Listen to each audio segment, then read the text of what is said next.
Hello, everybody. Welcome, welcome, welcome. It is Wednesday, one of our favorite days of the week. It is Knightcast.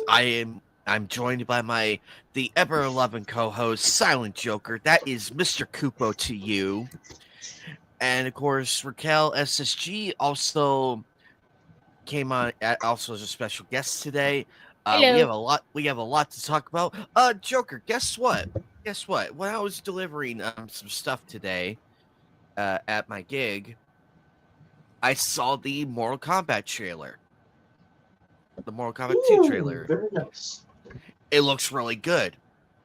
It looks really good, though. Although that's been delayed until next year. I know. I'm like, are we showing? Or you're showing this now? And Okay, so for but those of you who but don't I like know, it. we were But supposed to get the movie literally next month. It was ready to go, but apparently what's been actually cited, if I can find it really uh, quickly, is that they changed it till next. They delayed it till to May actually, and it's like, well, you're like, wait, so we gotta wait an extra six. Uh, where are you? There you are. Too many tabs open. Like on why, like it was a delayed and everything. So part of that you could say maybe it's the gaming industry, maybe they want it out before something else, or you could say that the market for October was too crowded. But May looks like to be even more crowded than October. yep. And it's so crazy. I'm like looking. I'm like, this isn't supposed to be out yet. But I had a good look at the trailer though. I watched the full trailer. Still trying to get used to the Jade. I'm still trying to get used to Jade. I'm still trying. However, everybody else looks good. And it's in there, Joker. It is in there. That famous saying. Get over here. Yes, and he really put emphasis on Now, it. if only my darn the stream is like, I swear, I gotta fix the Wi-Fi or something in this darn room. Whatever, if they ever decide to show with the pop-ups. Get out of here. Poor Joker having it's always the damn pop-ups. Like you don't expect it. Pop-ups too. It doesn't want to show anything right now, so I'm like it never wants to work whenever I want it to do it because I'm like the main guy to start. There we go, finally. So, Mortal Kombat, the real reason why it was delayed to 2026.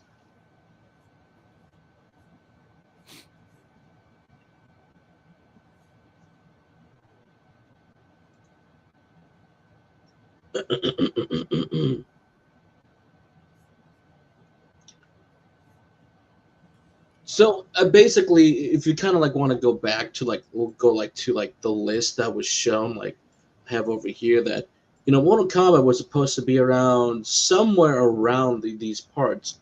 These like for films that are like releasing in like in October, depending if you get them in your theaters or not.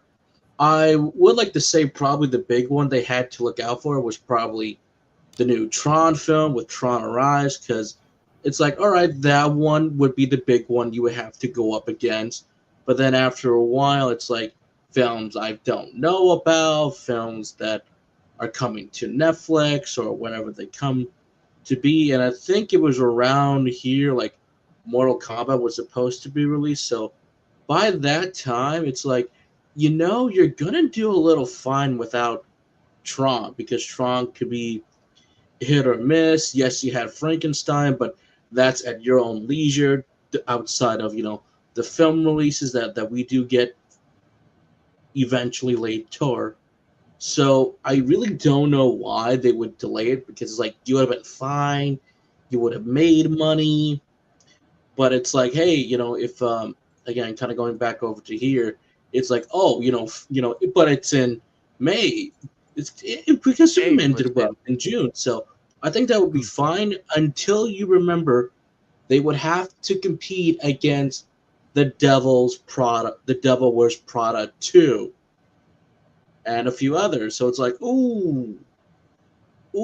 So it's like, well, getting in the summer, it could be fine and everything. But when you have to remember that, like, it's going to be up against like a few other shows here and there, or movies, like Devil Wears Prada 2, a long awaited sequel, and a few others. I wouldn't say that it's the smartest move, but then again, Hey, Sailor. summertime, springtime, you could get the college kids back in here. Gamers will have more time. Even the high school kids will have more time to see it versus kind of like right now where we're in like a dry period where it's just like me and a few other people in the theater. So I don't blame WB, I'm but building it tomorrow. yep, I think it'll be fine. So that's a weird decision right there. Yeah, because I looked at the October releases and there's a lot in there. Like it's stacked. I'm like, It's oh stacked, but also boy. not too many big competitors outside the ones that like okay, Tron Rise, everyone will want to see a Rise, and a few others. Mortal Kombat, I think, would have done fine. They would have done fine for a while, lose a little bit of money, but they may come back for the holiday weekend because I knew Mortal Kombat would stay in there a little bit longer. But it's a little weird that they're going to delay it. Yeah, I find. And keep in mind, April 3rd is Mario Galaxy, so they have that to follow up with. I think for families, they'll see Mario. I think like the wives and sisters, including myself, I'll see all three of them, like Mario, Devil Wears Prada, Mortal Kombat 2. But I feel like no, we can get in the springtime, get the gamers in here, fine. Unless there's like a new Mortal Kombat something coming up with with the NetherRealm or Injustice, which I highly doubt until like we see something like later down the line. But this could just be marketing strategy. It's dumb to see, but it's like you're out here, just release it. But waiting 6 months has definitely gonna killed the hype down. You went from being excited to And then and not to forget, Street Fighter is next year, so they Do we have have a release that. date for that yet, or unless not? What's up? Do we have a release date for a Street Fighter movie at all, or not quite yet? I probably heard something.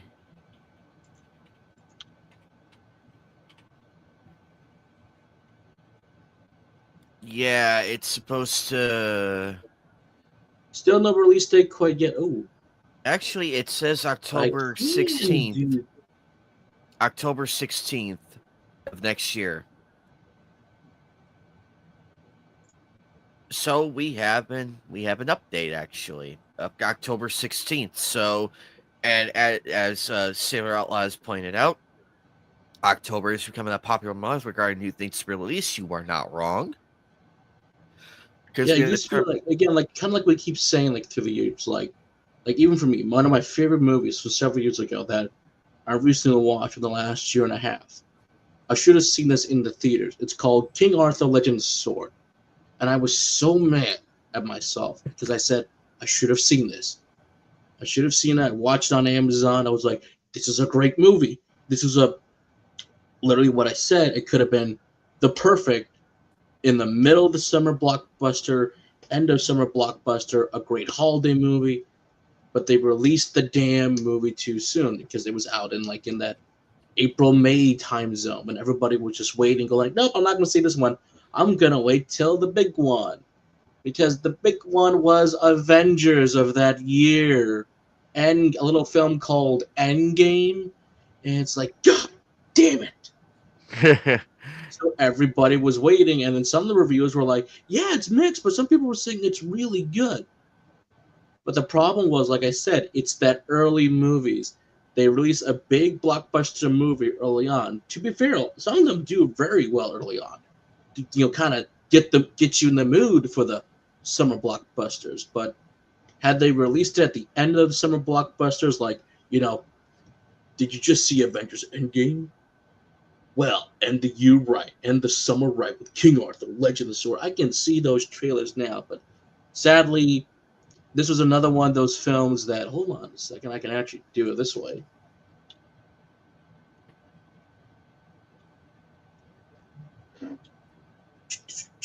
That this was another one of those movies that I am that it was a get ready. This is a big bomb right here. This is a big bomb right here. King Arthur, Legend of the Sword. Ooh. But it underperformed, and it was originally meant. Look at that. Like I keep saying, if you see my tweets, this is a movie we should have had like 3 to 4 sequels right now. But they planned for 6 parts, 6 movies, all canceled. Why? It bombed heavily. Yikes. Oh, Yikes. And this was really good too. But like I said, it's that darn you release it in the month of May, and then Endgame was right after, I think. Because I think that was a June movie. And then it's like, darn it, so close. Like I said, and to me, I can still see the flaws with that movie, but if you compare a lot of the movies you get nowadays to King Arthur stands like tall, like it still feels slightly fresh, familiar, but it's there. But speaking about movies, guys, I'm pretty sure we all saw a little anime film called Demon Slayer. oh, it's doing. It did numbers It's yesterday. doing well. It's doing well. It's actually Joker. You're gonna be amazed. About 66 people went to go see Downton Abbey. Sweet. Oh that's yeah, awesome. I want to see that. So so yesterday it was like literally Demon Slayer and And Downton Abbey. Yep, and But Downton before we get Abbey. to Downton, we have a big breaking update news for Demon Slayers. Demon Slayers Infinity Castle had the biggest opening weekend for international films in the US ever with $70 million. It is also the biggest opening ever for an R-rated animated film. Yeah, that's what. Congratulations, Demon Slayer. Congratulations. You did it. We are breaking ground for an anime that is, as we will all state and say here, yes, it is very much a mainstream anime, very much mainstream shonen. But here's the thing: it got people into theaters. You You should have thought seen how Mugen many. Train did well. This just blew that out of proportion. I wish I was allowed to take out my phone because yesterday, Joker, there were a lot of people dressed up as the characters. You could have said, like, "Can I get a photo with you guys?" Or something. I wish I could, but as per my rule for going whenever I go into my gig, I leave my phone off during that whole day. During that Yep, whole day. I got a quick So shirt before I saw the movie. one of my coworkers went as actually one of my coworkers went as Tanjiro, and one of them was Nezuko. I did not see Inosuke. That was a disappointment. I was disappointed. Come on, Inosuke people. Come on. So like for me, this was like this was huge. Just like massive. Although I had to turn away 6 people because they didn't have IDs for the film. Oh man, and plus there was like And I had to turn away a family because they had a 6-year-old with them.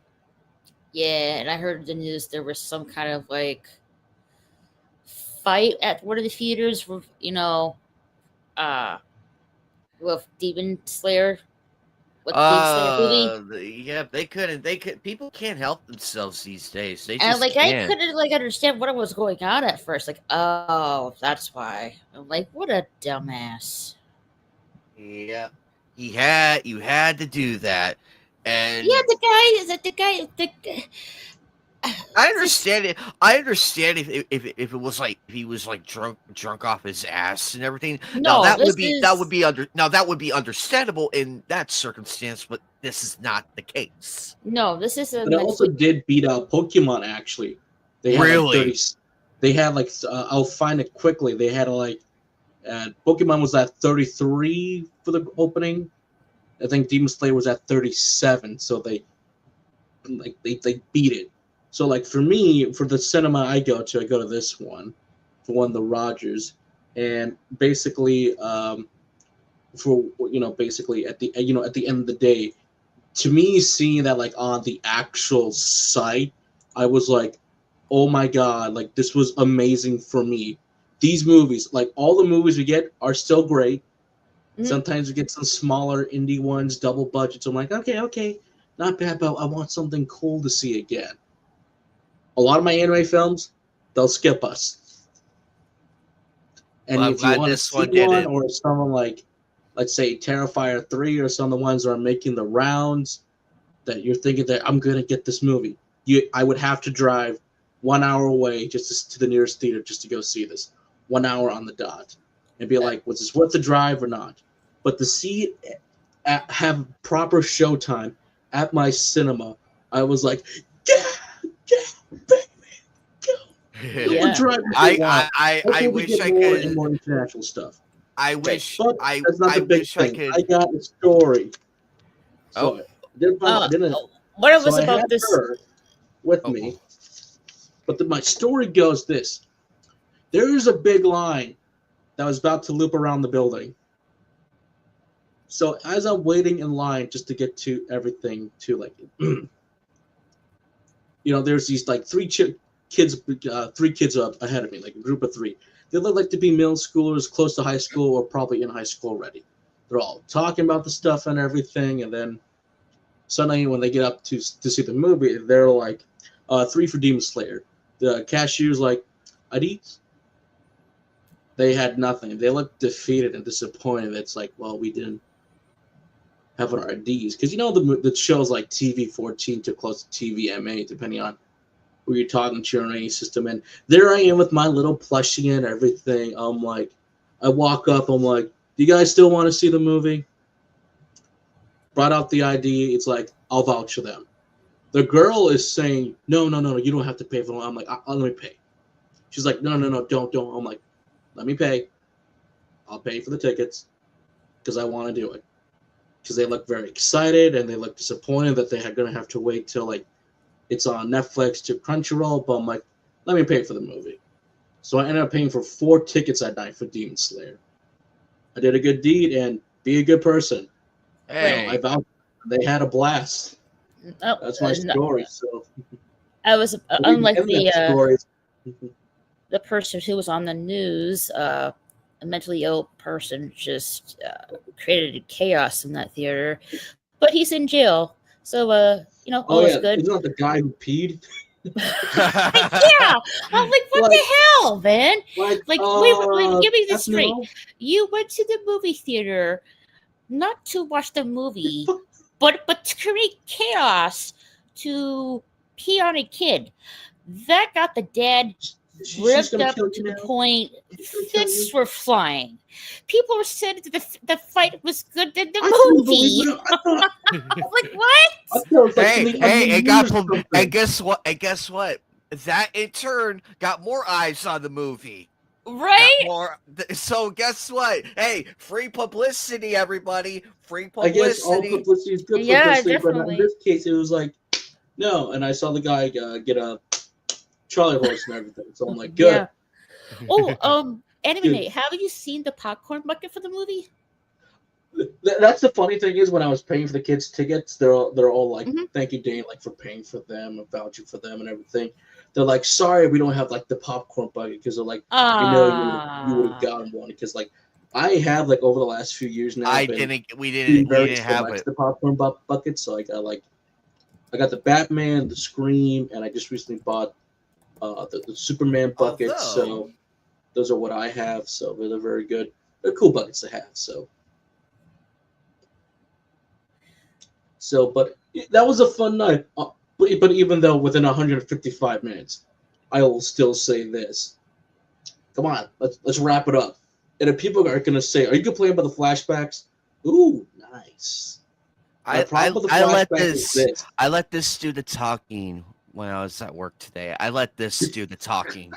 I just let this do the talking. So Joker, you and I really, I'm like, and I'm just like sipping. I had like root beer and I'm just sipping the root beer. I'm like, and a lot of people showed up. They're like, hey, we like your cup, man. Here's the popcorn bucket. Ah! And you get 4 choices of what kind of cup you want. I wish we had these buckets. Oh, these are yeah, cup with soda top. There's 4 different choices, and then you got the cast. They had hers instead. I would have gone for her. Yes. But probably would have gone with the Nezuko one. I probably gone with the Nezuko. I would take all that. I would kind of like one of my main complaints is the flashbacks within 155-minute runtime. Someone's gonna, I can already see it now. They are important. Like, yes, but in a 155-minute movie, the problem is this. Hey, McTow. You can tell when these are supposed to be episodes, when they will cut to black, which happen a bit too often. No big problem. In a show runtime with these flashbacks, I would have been fine. But a 155-minute movie, there's a point where you just say, "All right, wrap it up. Let's go. Come on.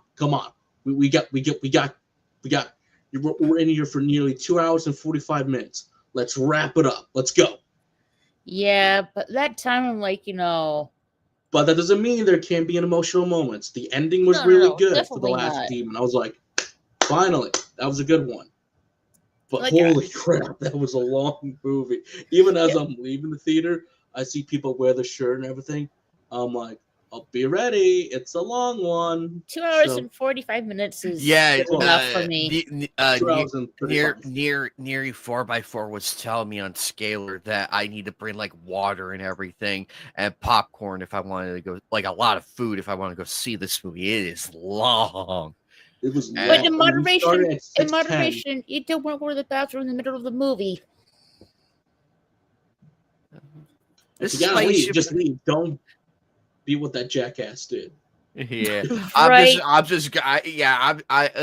gonna get if I was gonna go see it, I'm gonna get a seat right next to the stairs, or if I have to be very petty and row D close to the handicap spaces. There are some seats that still do have like the open seat. It doesn't have like the wheelchair one and everything. I could still technically sit there, but if I really have to. However, though, as long as I'm close to the stairs, close to the bathroom, I'm fine. Hey, Terminator Forge. But man, I wish we had this here. I would be like, yes, please. Because the funny thing is, we had these for when when episode 3 came out. Oh no! Damn. Oh, like what is your nice. I use this for popcorn. Oh yeah, it's a big popcorn bucket. Like, I have a question for you folks. What kind of theater do you like the most? Do you like the standard theater, or do you like with like the snacks and stuff, or do you like the really high top theaters with not only you get the snacks, you get a meal?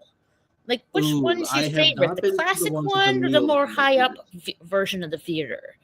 For me, sometimes I don't mind going to a theater to have a meal sometimes, especially if the movie is long and stuff like that. But for the standard movies, like I just want to have a standard movie experience.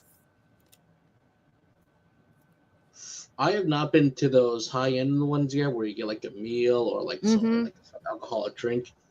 Yep. I do prefer the standard movie theater because nothing will be popcorn or soda with some overpriced snacks, either with some nice leather chairs that can recline or that's the one at my gig. That's what we have. The theater that I have, they used to have all the almost in all the theaters used to have all the old chairs where you just have to always put down the seat with the cup holders and stuff. But now the more smaller ones, besides from the mega screen and the 2 upstairs, almost all the lower ones now have the nice leather couches now. So they're nice, relaxed, especially now during the winter time. So you can really just be more comfortable now. They do not recline though, sadly, but it's the starting point. They finally had the money, did some remodeling, and it was really nice. It was really nice to see. I've yet been to those high end ones or even those darn movie ones that are just the gimmicks. You know, you see the four screens and everything. I don't need like four screens, man. Do I need to Well, watch Sonic the Hedgehog with four screens at once? No, no, No, I well, don't. if you do go to one of those high end theaters, like I think you will like really enjoy getting a full meal, like water, maybe chicken fingers and fries, maybe like a milkshake right after If I'm that. seeing a Martin Scorsese movie, then probably yes. Where I'm just gonna say, I'm just gonna borrow this knife. I'll be right back, Mom. I'm just gonna borrow the knife. I'll be right back. Hmm.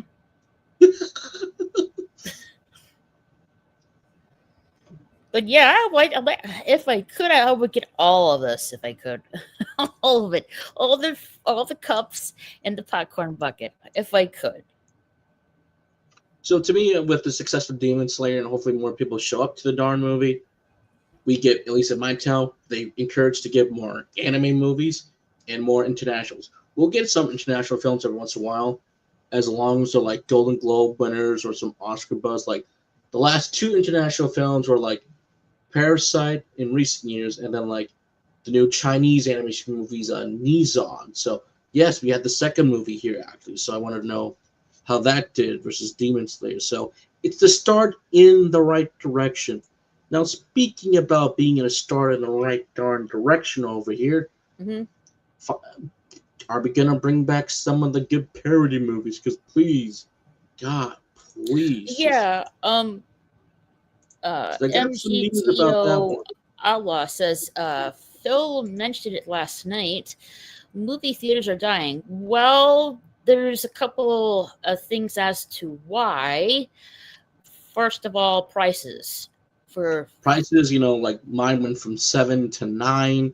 Sadly, they're not at 10. Thankfully, you got people that are just not interested in seeing these movies that they are making out these days. So, yeah, that's also a but when you think about the ticket price, you got to remember. For problem. me, $9, no big deal. But if I bring along a couple friends, everybody's paying for those tickets individually. Like I said, I paid for 3 extra tickets, including myself. But I wanted to do that. I wanted to do it, and these kids felt like they were happy to go see the movie, but then felt disappointed when they couldn't go in because it was R-rated. But it's like, I'll pay. You seem like nice kids. Let me do a good deed. But bring yes. a family of 4, that's even more expensive. Even if it's just for a simple film that's like, but it's a family movie. No one's gonna care. Yeah, That's how they make their money. it That's why makes you me gotta sad. Oh, sorry, pay for Joker. cheat nights. Don't forget about cheat nights if there's some theaters will do that still or won't Yeah, do it. it just makes me sad that like they're slowly dying out, and in modern days here. But it's just like I wish that the prices for the food or the tickets weren't so high, and we've been on this like steady downward slope of like not good movies, and hopefully that changes in the near future. But like I do try to go to the movie theater as often as I can. It just depends on the movie that it's on theaters and stuff like that. I'm gonna try to see Demon Slayer and Downton Abbey in theater, because I haven't been to theater for like a whole year at this point. If you guys were here, I might be able to twist a few Pull some things. strings. I think Yes. some drive-ins, especially the campsite my parents go to, there's a drive-in theater.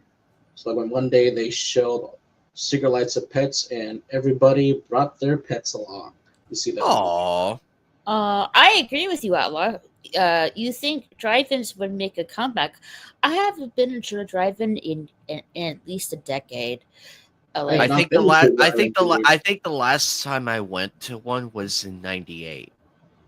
hmm, But that one was fun though. I had fun at that one. one of my childhood friends, his dad worked there, so he used to take us every now and then. Mm-hmm. Whenever my friend and I were having a sleepover, he would take us there for like the first half of the night, and then come back and we would lounge on and play N64 and all that fun shit. Yeah, I remember. Like the last time I saw, well, the last time, sorry, I was in the drive-in theater. One was the first Avengers movie came out. Mm. So it's been quite a long time. Mhm. Alrighty, Joker, what do we got going There here? we What do go. got? So, like I said, it looks like we're in the works at the very least right now to get a brand new parody movie for Scream. Oh, you thought Spaceballs was coming back? Scream is coming back as well. You Or mean scary movies? Scream, Stab, you know, it all Yes. starts to blur together, but I forgot it's Scary Movie is coming back because the first Scary Movie was based upon Scream. And I wouldn't be surprised if they do that again, just for the sake of it. Because we got Spaceballs coming back, you might as well do Scary Movie. Which, hey, if he's coming back, awesome. I want to see it. But most importantly, we do have information for what Marlon Wayne will actually adapt for Scary Movie. He says modern horror movies they like to spoof in Scary Movie 6. Nope. Could definitely see it. Heretic. How the hell are you gonna do that one? Heretic. I don't think you Heretic. can make. I don't think you can make a I think you spoof. could. I don't think you can make a if- spoof out of Terrifier. He's already funny enough as is. No, not Terrifier. It's Heretic. Oh, well, Heretic. that's gotta be tough right That's there. gonna be a tough one because I like the religious angle for Heretic. For those who don't know, you have these two sisters that are from a different religion, and one sister's belief is stronger than the other one is not. But they go on the mission to start, like, hi, we're from this church, we're going to spread the word of the Bible, until they get into this one house that, due to their religion, they're like, do you have a wife at home with you before we can enter? And he's like, yes, I have a wife. She's in the shower right now. Please come in. But the more they stay in, the more this guy's charismatic charm is, despite him being an elderly man, the more things start to get a little uncomfortable. So I think they could do it that way if they're smart enough with the religious side of things, but also kind of spoof it. Next is Sinners. Well, that's a big no-brainer. The big horror movie that could. Yes, do it. Because I would love to see how they take down the vampires. I would love to see how they take down the vampires. Funny white hat people. So, long legs. Ooh, you know what? Technically speaking, as much as I love long legs, I think they could have done something else with long legs if they are going to spoof it a little bit. Hey, Ooh, Roadkill. favorite part for a scary movie. I think 2 is a good one. That's where they peaked. I don't care about 3 or 4 or even 5 that much, but I think I'm still going to say number 1 to me is the best one, in my opinion. But also, I think their ending for 1 was way better than the actual Scream movie. Because if that was the actual ending to the movie for Scream, I would have been like, holy shit, that was a good ending. What a twist. What they twist? What a twist. Get Out, I could definitely see them parody that. And I don't know how long they didn't even do that. I Know What You Did Last Summer. How did you not spoof that yet? For any of the fitting the scary movies. How did you not spoof that at all? Hey, better late than never, I say. But I think my favorite gag is the simple, here, take my hand. No, grab that one. It's the only strong one. It's scary. Yeah, take my hand. Just take. I like the I like two. I enjoyed three. Four was I think four was forgettable. I haven't seen it in so long. Um, the two I think it was two or three that had the Uncle Ray Ray and the clown scene. That was the one that burned in my memory for so long because of how hilarious it is. I watched it again. It was still funny. But I'm excited for this, though. And like I mentioned, Joker, ain't no way you could spoof Terrifier. Ain't no way. He's funny enough as is. I think they're gonna spoof Terrifier somewhere in that movie, just to make a commentary about the everybody wants practical gore back, the effects, or Terrifier has no cohesive films. So I can definitely see him take a stab at that. Speaking about stab, Matthew Lillard gave us a small little update for the new Scream 7 movie. According to him, it's fantastic, and he's really excited people to see it. So, but I get it, Matthew. I get it. Now, my only concern right now is how are we gonna bring back both those characters, because they're both the original Scream villains, I mean the Ghostface villains, and well, they're dead. So are they going to be like ghosts haunting Sydney? Because if anybody has to die right now, it's Gil. Gail has to die in the new Scream movie. There is no if, ands, or but. They killed off Dewey for whatever reason. Darn you. And, well, I love that she finally got some action in 6. 7, Gail has to die. You can't say if, ands, or buts. Because the only way to get Sydney back is if you go after Gail.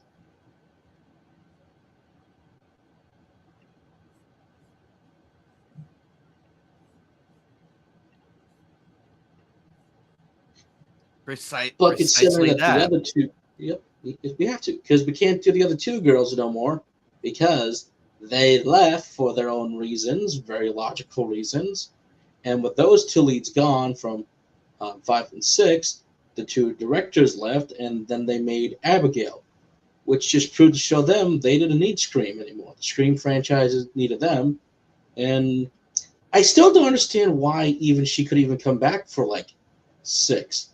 Was it honestly because of the pay issue or whatever? Because that is such a weird situation. Because like, you like, to me that just felt so weird. Like, did you not like the money, what they were offering you, or did they really screw you over? I think we'll just never know. But now it's like, hey, we got a deal now. Looking at it like this, I did hear that it was like a paid dispute. That's why Neve Campbell didn't return, and I think it was for 5 or 6, one of the two. She didn't I return. think it was 6 because she appeared in 5. Yeah, and then 6 and in Scream 6, they had like a big pay dispute because when you think about it, doing 6 Scream movies and you're like the main person in the whole, connected to the whole thing. Technically, she wasn't even in 5. She was in 5 at the end with the brilliant twist of you're in the house again. It's like, oh shit. Because I was wondering, man, this house looks familiar. I'm like, oh. But Ghostface with a shotgun, that's probably my favorite. That was brutal. I love that. Because it's like, oh, and guess what? It doesn't break the immersion. It did not break the immersion. It stuck with it. It was also funny because in 5, they're like, look at Ghostface new weapons. The stab, the parody of Scream is the stab in the Scream universe. They're like, look at the killer's new weapon, and it's a flamethrower. I'm like, ha ha ha! You get it. You know what this is parodying. So, but I hope for the best for Scream because I still like these movies. I'm also probably will give them the middle finger if they kill off the other two leads, because just to say F you, I'm like, come on, be mature, be respectful. And if they do want to finish the other two stories, do it in a spinoff, because I think a spinoff would be better for the new legacy characters than just make it Scream 8 and be like, well, there's Scream 8 is Scream 8 before 7 and or whatever. But we'll see. We'll see. I do agree Sydney is still the core of the franchise, but with definitely 5 and 6, they try to move away and get like new characters in to get their problem. But you still have to wonder, again, I think that's what 5 and 6 to me at least kept bringing up. Why is Ghostface still here? Why are all the copycat killers still here? So there's got to be a reason. So hopefully Scream 7 will at least answer that. If they answer in a clever way that's both meta, I would say that's brilliant then. Like do like a cool M. Night Shyamalan meta twist. I think that would be really cool actually. Because and you're right about Gail though, because remember her story arc is done. After you kill off Dewey, what's left for Gail? Where do you go from there, Joker? Nowhere. Because when they killed off Dewey, which I will never forgive, because that is the worst decision on the planet. That was the worst decision by far, and I thought Scream 3 going full-blown. I was like, when I heard about that and when I saw it, I'm like, I think Wes would have been. Wes Craven is spinning. Wes Craven was spinning in his grave. He's spinning in his grave right now.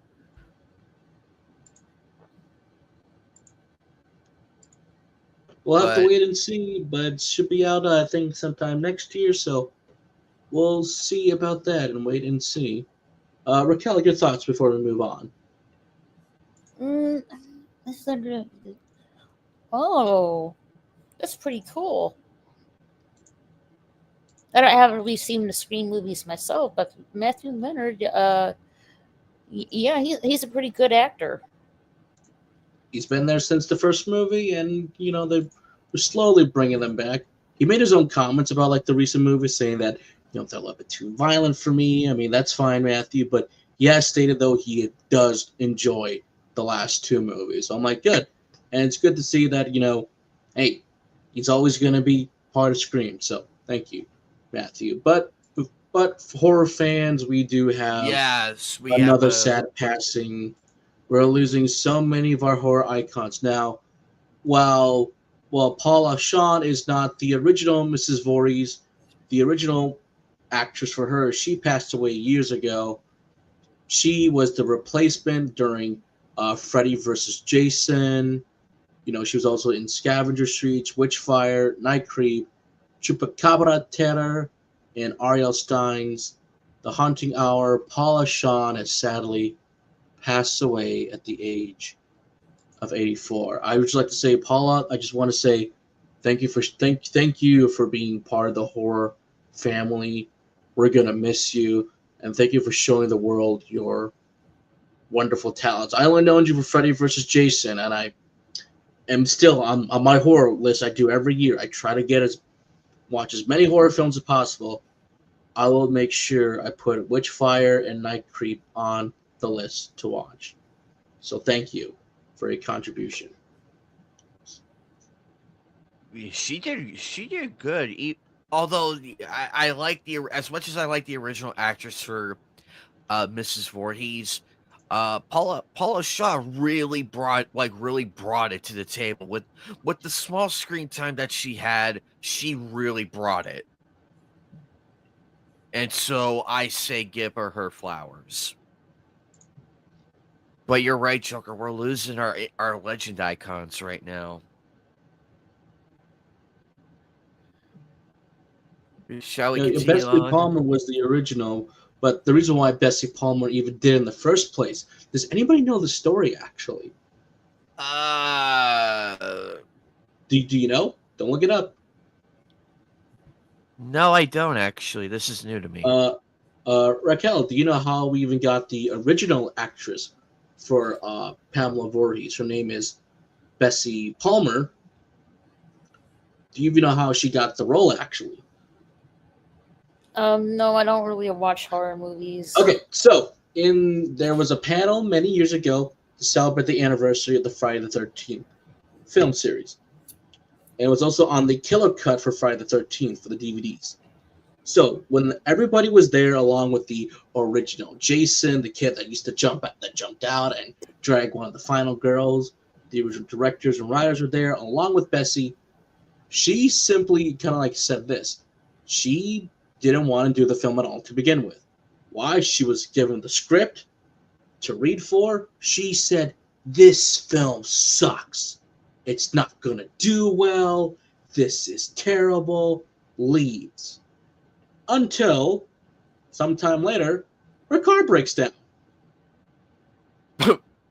Oh And at this no! time, she needs to get the money for it. And her daughter's like, at that time, she's like, "Mom, you still have this movie offer. Like, it's going to pay you this amount of money, some grand, next amount of grand for it."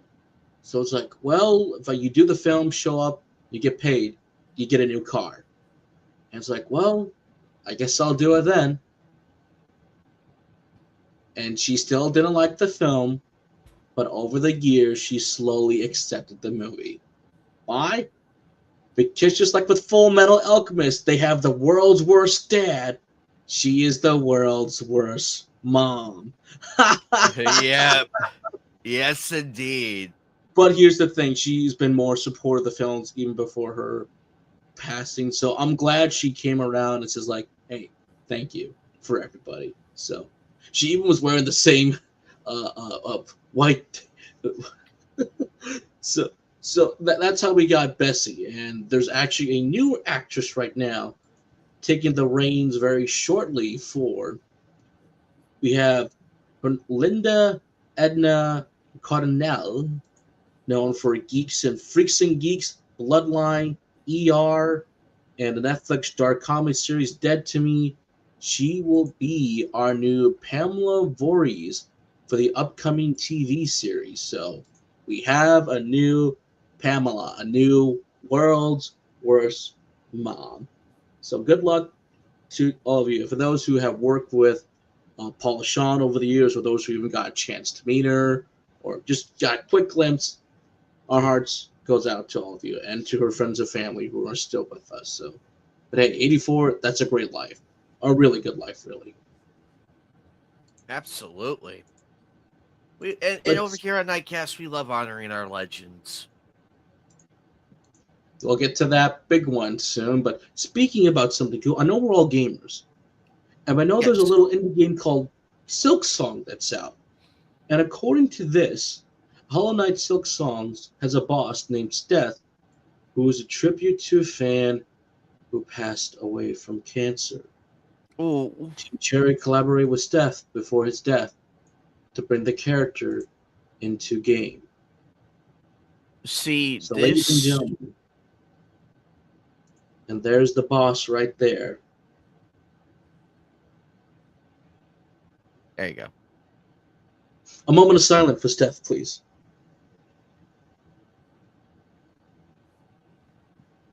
Thank you. Ammonite? It goes to show this is how you generate inspiration, and also how you ensure appreciation. This was really sweet of them. They could have done any other boss character, but the fact that they were able to honor this kid's wish, because he did like Silks, he did like Hollow he Knight. did like he did like Hollow Knight.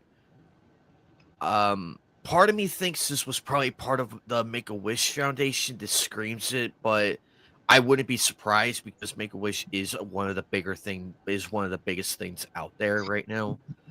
But either way, this is how you should do. This is how you appreciate your fans and everything.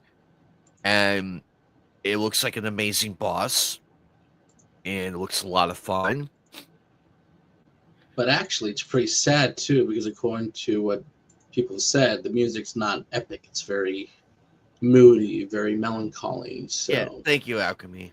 So, To me, this also does scream Make-A-Wish. Make-A-Wish has done many people, for those who are young and children affected by terminal illness.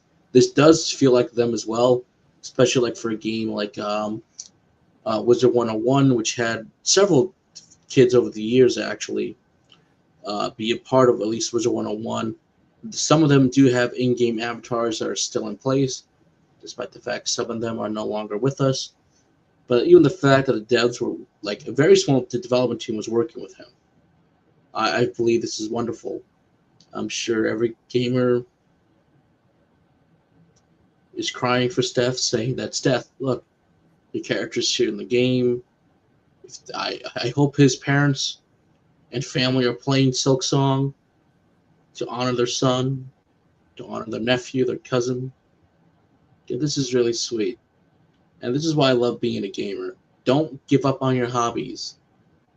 Even the smallest things can take away the pain for a while.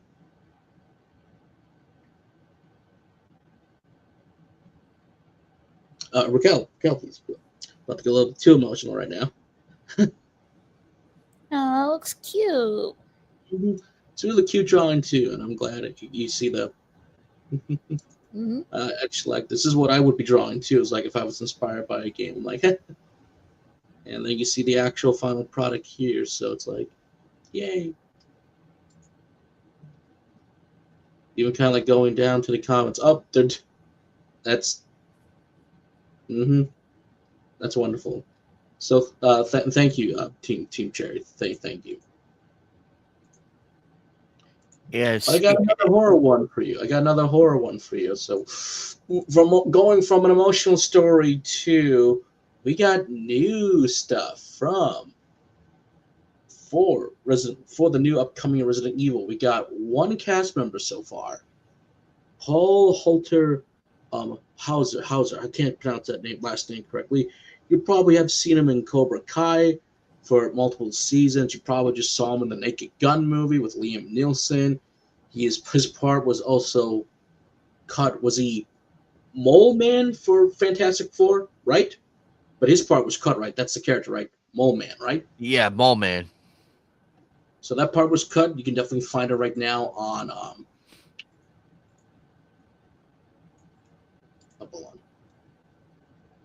I got on Twitter and Instagram right now. So that's what a lot of people are seeing right now. So I do think that is a great start actually for Resident Evil. But here's a big one. Who is the cinematographer? Darius Wolski. I can't pronounce his last name, but the guy who shot Prometheus, Alien Covenant, The Martian, Sicario. But most importantly, folks, here's the big one. All, if not nearly all, of the Pirates of the Caribbean films. Yep. So this is going to be a good movie. This is going to be a fantastic. This is gonna be good. I It's going to can't be a beautiful wait. movie, that's for sure. So, as a pirate nerd, thank you. As a horror nerd, even better. I mean, he's a really good cinematographer. So, I'm excited. There is still not much we know about Zach's Resident Evil movie. But what we do know is that it's going to be its own original story. He's played the games here and there, but he's really committed to it. So I'm all for it because Weapons is over $250 million at the box office. That's right. Weapons, a small horror film, a small drama, thriller, horror, is over $250 million. And people are still saying, no, we don't want this guy. He doesn't know what he's doing. When you're making over $250 million, more than all the Resident Evil movies, yeah, I think we found the right guy. I'm just saying, money talks. It does, sadly, for good and bad. That is true. That is correct as well. But I did find some other things. So apparently, Matt Reeves says the villain of Batman Part 2 has never really been done before. And to me, this gives to me speculations. Never been done before. So In a no live action Joker. setting or animation setting.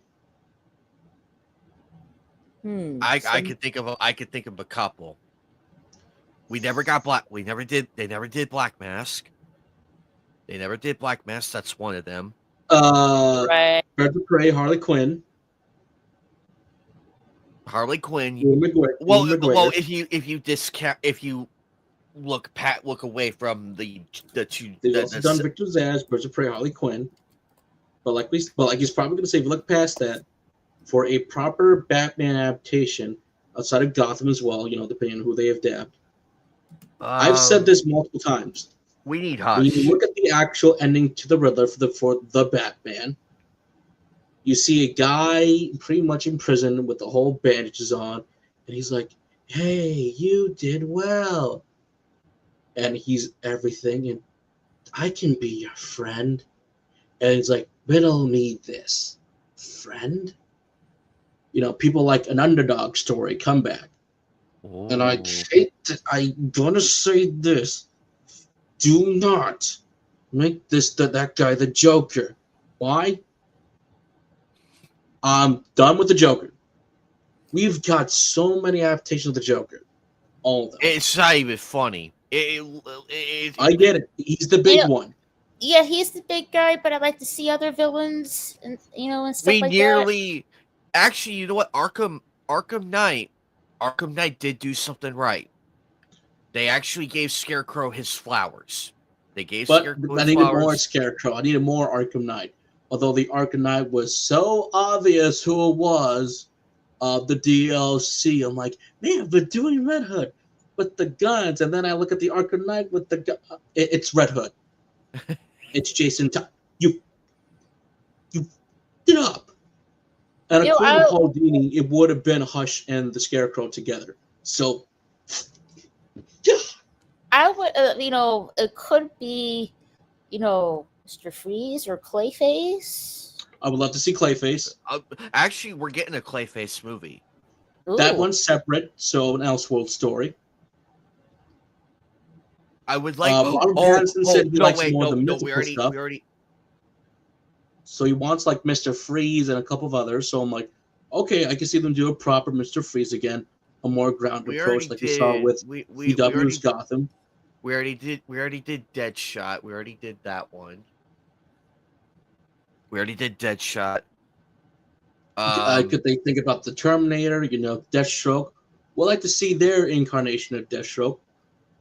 But I've also said this: I want Victor Zsasz. I want Dr. Plague. I want the Plague Doctor. And here's who they need to do: Hush. Yes. Because that's the guy I keep telling people. Here's the thing: the Joker and Riddler are not friends. Anybody tells me the guy in the prison cell next to him is the Joker. The Riddler and Joker aren't friends. They hate each other. No, they despise each other. They despise each other.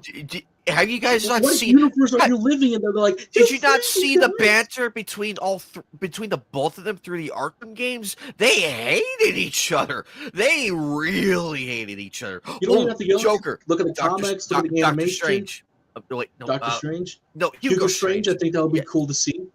Again, you give me Dave Bautista's Doctor Strange because he can't be Bane anymore. Dave Bautista as Doctor Strange. I can see it. But if you give me Hush, we can set up Timothy. You can literally set it up. Robert having to be in two places. You can do the whole, again, the philosophy of Batman's the mask or Bruce Wayne's the mask, and how are you going to tackle Gotham being in both places? Doing the more political side, doing the campaign. You could set up Harvey Dent with Victor Zsasz, Dr. Plague, and everybody else. Villains taking control. Harvey's trying to clean up the streets. This would be great to see. And having Hush in here would make it difficult with Hugo Strange being like the main operator and everything. Hell, I can literally see Robert's Batman, in a psychiatrist and be like, and you can see it's Doctor Strange. And it's like, are you sure you're not finding any impulses or anything? Are you sure? Oh, I would like to see a callback to Arkham City and Asylum with Warden Sharp. That would be an Warner Sharp interesting. would be Quincy Sharp. Warner Sharp would be cool. Maybe specifically for the games, but this would be cool to do his A villain nice. arc. A nice callbacks and everything. But the reason why I want Hush, it's something different. It's It's brand new, new. It's new. and And look what my and you friend could build Casey up. You could responded. build up this. Hush, Mad Hatter. I would love to see their take on the Mad Hatter. Let's like you want to see the Mad Hatter, right, Raquel? Yeah, yes, I would love to see the Mad Yes. Hatter. This would be Would love so to cool see it. too. He was good. He was so creepy in the Arkham games, but you just love it because it's like, I yes, love I those would. levels in the Arkham games. They're like the best levels.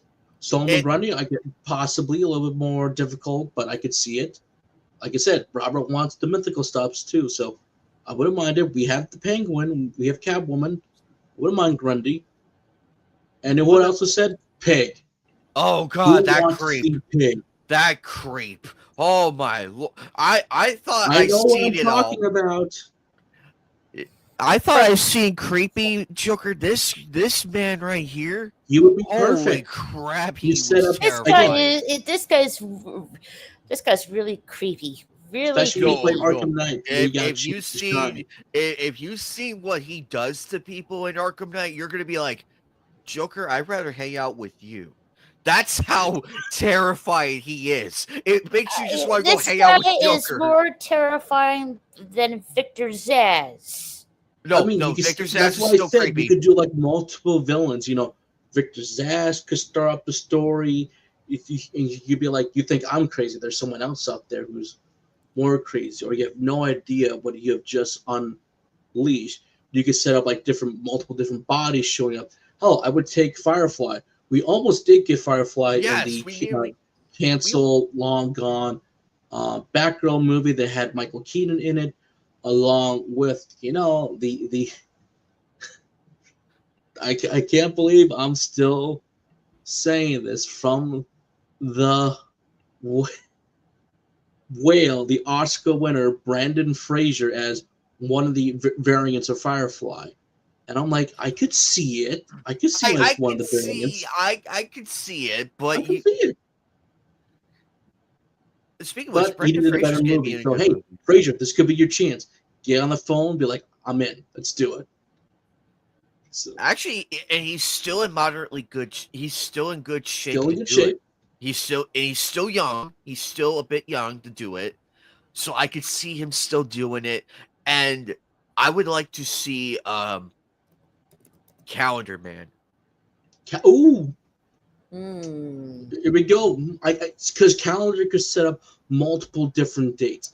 He You could can still be reference you. intriguing. I mean, You could do he all the doesn't different have to. reference for the holidays for the games, but he could also be saying random numbers.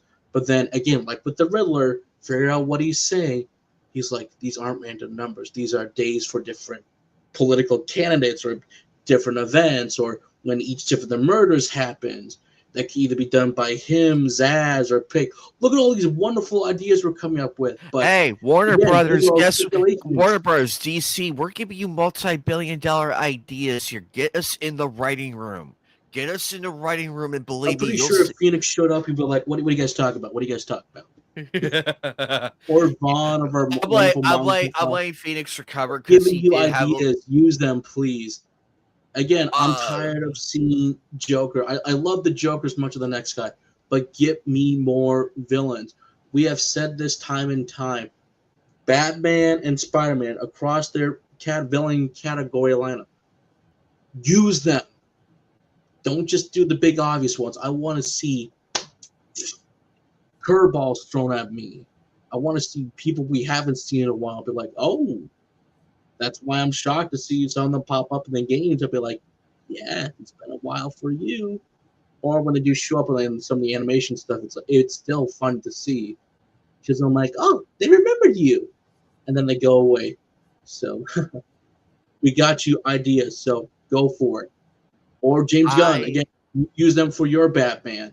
as well. I would love to see your incarnations of Batman. So Well, I'm excited though. I cannot wait to see who's gonna be there. This is definitely gonna be on the tab of like must keep update up to date with. So this will be up to date. Um, I am very excited to see how this is gonna go because everybody. I think we hit Joker fatigue right now. I think we hit Joker it's fatigue. not just Joker fatigue. I think it's also Harley Quinn as well. I mean, I love the girl, but holy crap, I need a break from Joker and Yes, Harley. like there's other villains we need to see. Mr. Freeze, Clayface, Professor Pig, Poison Ivy, the Court of Riddler, Owls. We've seen the Court of Owls the for the Court Owls. Yes, the good. Arrowverse. Yes, the Penguin. I think we're Penguin. actually. I would like to see Talia. Give me Talia al Talia Ghul. Ghul as Robert. We never done a proper Ra's al Talia. Ghul. Yeah. I think Liam Neeson could still do Rage because we did get him in Batman Begins. We did get him, Got him Batman Begins. but he was in I a hated what the Arrowverse did backstory. with their Talia. I always hated what they did. They gave look. I love that they gave Ness the spotlight, but the way the Talia's like, "You killed my father," like, girl, you wanted your dad to be dead for a long time. Even with Kevin Conroy's Batman, you kept saying his time has passed. Like God, but at the same time, they've done Scarecrow with Nolan. I would love to see another version of Scarecrow. I feel like they dropped the ball with that though. You could have done more, but I was okay with it regardless. But I feel like Joker, there could have been a bit more, just a bit more. Get Elijah Wood back for Scarecrow. He could do it again. Perfect. He was perfect. But I'm happy we got to see him though, and I really hope we get more. I would like to see a reference of the ventriloquist with Scarface the puppet. That would be a good callback. That would be right cool there. as well. There's so many stuff we could do, but we got to move on. Yes. Speaking of moving on, I know there's the Ryan Gosling and Flynn Grays in Star Wars Starfighter. So here's our first look. I know it's modern Star Wars, but doesn't look too bad. I wish they show us more Star Wars stuff, but hey, you know what? This kind of breaks the immersion a little bit, though. First look at Ryan Gosling and Flynn Gray in Star Wars Starfighter in theaters in May 2027. 2 years from now? In my opinion, with first looks, they're always tricky because, I mean, me and Anime and I know this. Every first look we saw with the darn stupid Snow White live action abomination, I always kept saying this. These aren't really first looks. They look like as if they're just, again, like doing dress rehearsals or getting the shots set up and everything. Well, this does look like they're getting the shots set up and everything. They're not really showing the full thing quite yet, at least. But that's when you kind of get a better look at what they're setting up for. So it's like, okay, but it's Starfighter, so it's probably on a Starfighter that probably crashed on a planet. So it's like, okay, that makes more sense now. And I trust Ryan Gosling. I trust him. He was fantastic as Ken. He was fantastic in his own movie. I trust him. I'm actually willing to break out my I'm willing to break out my wallet here. It is Sean Levy, so I trust Sean Levy as the main director. I have to say, Ryan Gosling does look like really good. Technically speaking, his version of Ken wasn't a cuck boy. Barbie was the cuck boy. Dash, I will fight you on this. No, the reason why you remember Barbie is not just because of the I Am Ken song. They're actually looking at both males and females. When you neglect one or the other, you start to become so famous and everything. You're good. That was actually funny. All Ken wanted was, at least his Ken wanted Margot's Robbie Barbie to just acknowledge me. What has she kept on doing? It's girls' night. She even literally states in the film, not every night had to be girls' night. And I do like the fact they both acknowledge the end of their films, their faults, their flaws. yes, the America's speech is in there, but that's not the speech I like. I like the ending speech better. It was much more It was more mature versus the authentic. slightly on the nose. But here's the thing: Ryan's a good actor still, has good track records to his name. He'll be fine. Sean's a good director. I trust Sean, but it's still modern Star Wars. So sadly, with Kathleen Kennedy still in the helm, this is a big, huge. I need a proper trailer. I need proper costumes. I just need to know what's all going to be in here before I even say Let's yes. crack out the wallet. Crack out the Yep. wallet. Otherwise, I'm still saying no. After the burnout of the sequel trilogy, I'm just like, no. Hell, even this, don't forget, there is still no Ray Solo movie. Ray Palpatine. No, she's not Ray Skywalker. She's Ray Palpatine. There is still no confirmation if that movie is still even happening. And days are really sucking any younger folks. Not getting younger. The spotlight is going away. People keep well. The reason why people don't want Kathleen Kennedy in there is that you're on a sinking ship. You need to get somebody much better in here. We're burning millions and millions of dollars for stuff people aren't watching, and the ones that people are watching are decent enough to get by. To the only good one I will accept is Andor, really. And then people will say that no, we're done with this. We need to just kind of like move on. For me, it was the end of season 2 of Kenobi. I love that ending, and I was so happy with it. I'm like, no season 3. You ended it perfectly. I mean, season one. There's only like one season of Kenobi. Oh, what the? Oh, sorry. The end of season 1 of Kenobi. It was perfect. It was done. No need for season 2. No need for season 2. I know there's a lot of lore that they didn't touch upon in To me, it in the always felt weird comics. that like, why are we focusing on the? The Well, I Leia get thing, the the jump. Leia thing was like really out there, but I mainly Leia stuff skipped. felt boring. The whole why do the Empire just suck in Kenobi? Like that's my problem with when they keep telling the prequel stuff outside of Rogue One and the actual prequels. Is that the prequel movies they felt powerful now that the Sith were actually evil. Then you get to the original trilogy, the Empire felt like the Empire, like an actual menace. But the stuff they try to tell in between, like Rogue One, Empire felt like the actual Empire that I know. Evil, sinister, ruling with an iron fist. This is them. Kenobi felt like they couldn't do anything. Like you're telling me you have all these stormtroopers firing at Kenobi and they can't hit him. Because he's a Jedi. No, no, no. The whole stormtrooper aim is bullshit these days because these guys can hit their targets. The writers just refuse to actually have them aim. We can't keep saying that, oh, they're Jedi's or whatnot. You're telling me this tiny little force push that's just a nudge gets them all off aim? I'm sorry. It's like the Batman animated The series Phoenix and Vaughn will that tell you this. There's a writing term called lunar. I can't pronounce it correct, but lunar disnarrative. Basically, what means this: what happens in the writing does not translate to screen. So if you tell me something that the Empire is supposed to be these ultimate badass, evil, sinister, and yet in Kenobi they're just a bunch of weaklings who can't communicate with chain of command. Literally, the villain for Kenobi, she's like, "I talked to Lord Vader." You talk to Lord Vader? Uh, aren't so.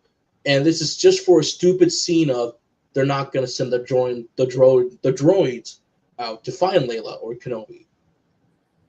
So it, you argue with that and had to talk to Lord Vader. Wow, what a bunch of idiots. But right. then you look at Andor, they felt more menacing, like an actual threat. It's like, this is it. This is the Empire. Stuff made sense. They felt like more like an actual team, like the actual Empire should be feared. But that same team in Kenobi felt like we can't do anything. We just have power. That's it. So it's like and the hilarity is they have that scene where Luke and Kenobi are looking through the destroyed sandcrawler, and Kenobi goes, "Nah, these aren't Tusken Raider shots. Only Imperial stormtroopers are capable of this aim." It's Where like did we fall off from that, Joker? Did we just fall off the face of the earth? despite the fact that Luke later would say, "Be like, oh, I've been shooting these on Tatooine, like clear shot." it's like Batman animated series, like Joker could not kill in the show. That's what What it. would you want to do for Dragon Ball? Frieza literally could have blown up Planet Namek if he wanted to. If he really But he wanted, held I back. made that. Which he's like, I you made know- that case. I made that case in one on the first. You He got the Dragon Ball eventually pick, so we'll let her did. speak. He actually did. It just took time. Like, Are we sure he took his time, or was he following the Chinese philosophy of he wants to get into the mindset of the characters that it's going to take them 5 minutes, despite it taking multiple episodes for those 5 minutes to happen? yeah, it did. But those episodes were amazing. Oh yeah, that they were, that they were. At least they made the battle cool and everything, and he's like, "No, I defeated you. Now go." This fucked up this Frieza, no! Gets cut in half. Idiot. Yeah, Frieza literally took himself out with his own disco disc. He copied that move from Krillin. Yeah, he did.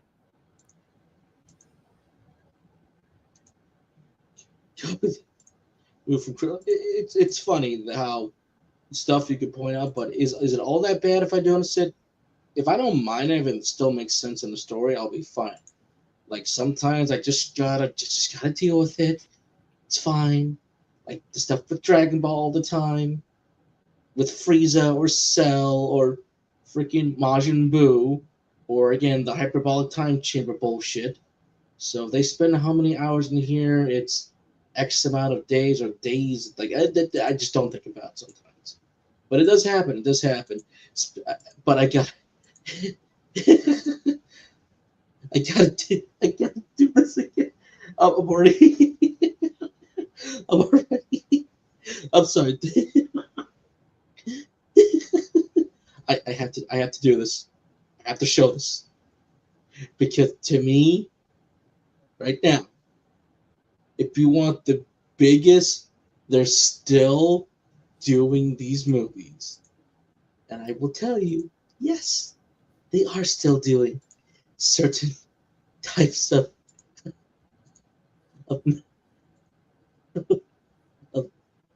movies that I love, but I also hate and love. From Blood and Honey, here is Jiminy Cricket. Jesus Behold, Christ! I Jesus love this. Christ! That's a creepy Jimmy Cricket. Oh no! From Don't the tell horror me. movie of It's the like- of the Blood and Honey verse. Oh, why, man? We got Winnie And the he's- Pooh, and- and now we got Bambi, and now we got Pinocchio with Jimmy the Cricket. I gotta now. show you the Pinocchio one. It actually looks good though. I gotta do this. And Robert Englund, original Freddy Krueger, is voicing him. So I'm glad he's getting, one last huzzah before his I'm glad untimely it's like I'm passing. glad it's like a comfortable role too. I'm glad it's like a comfortable role where he doesn't do much. It's just his voice and everything. He doesn't have to do like the crazy stunts or train up and everything to get in that shape. Now I know what people are gonna say. Do I like these movies? Here's the thing: they're bad, but they're so bad they're also good. But they're also so bad that they at least are leading into the concept. Does it work all the time? Hell no. The first Blood and Honey is just him wearing a freaking mask, along with Piglet. They're just wearing animal masks. I'm like, these are what you're afraid of? But then the second Blood and Honey movie comes out, and it's like, oh, they got money now. So now they're in actual proper costumes. I'm like, yeah, Better movie with better kills, a still dumb, stupid B movie that's alright, story got a little better. Improvements. But also I will still say this though. I told you. Ladies and gentlemen, if you have yet to see this video, here it is. This is why I still say this is cool. Actual animatronics. Look at this thing. I love animatronics. This is cool though. You may not like horror, but this is actual effort went into this. Look at that. Look at this. I love actual puppetry, animatronics. This is cool. You can hate the concept, you can hate public domain horror, but don't deny the craftsmanship. This is cool, actually. Like, that was cool. That was cool to see. I'm like, that's cool. I still don't like these movies completely. They're dumb, they're stupid, they're cheap, easy to make, but the craftsmanship's pretty cool. Awesome. And I know they're doing, and I know Raquel's gonna hate this too. They're doing Peter Pan next. Ah. I just want to see your face. Yeah, I'm go, I'm looking it up right now. Let's see here. Out of all the countless public domain horror, it's still Winnie the Pooh, Blood and Honey stuff that works. Peter Pan's Neverland Nightmare. Don't look it up. Don't look it up. Because now you're going down the rabbit hole like me. I'll check it out, but that doesn't mean I'm going to watch the movie. when the first Blood and Honey movie watch. They would probably do the Black Cauldron or the. I would love to see them take the Black Cauldron. Sleeping Beauty. Ooh, good work. Considering the Brother Grimm's story is dark. Oh God, they want to do this. See the Little Mermaid. Oh, I would love to see the version of Little Mermaid. I'm giving them ideas. I would like to see. I know there is a team-up movie that they're making, which is going to be like them going after all the survivors after the Neverland movie and the second Blood and Honey movie. So I'm excited, and I know for the third Blood and Honey movie, I know it's going to be tease and team-up. I have to see what Kanga and Rouge look like. I have to know. I have to know now. I have to know. It's gonna be so bad. And everything. It's gonna be bad, but it's good. Actually, I would like to. What's next? Are we gonna see Dumbo?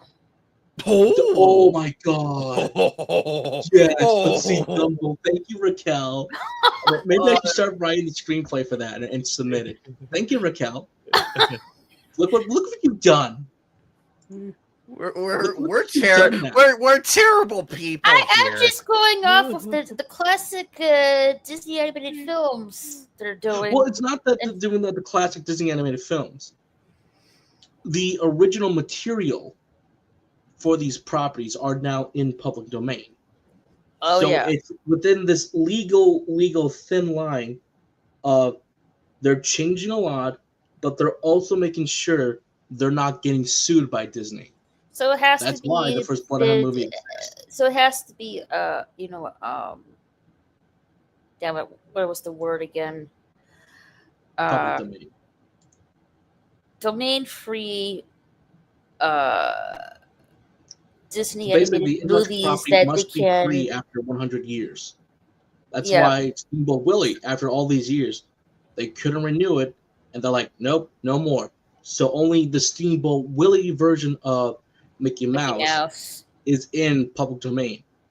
If you want to do any of the domain versions, public movies that can be, I guess, had fan films or fan works on them and stuff like that. So it seems like to me they're going to public domain animated movies that are like very, very old. They're gonna do like horror version movies of it. Like we're gonna see what, Snow White 2?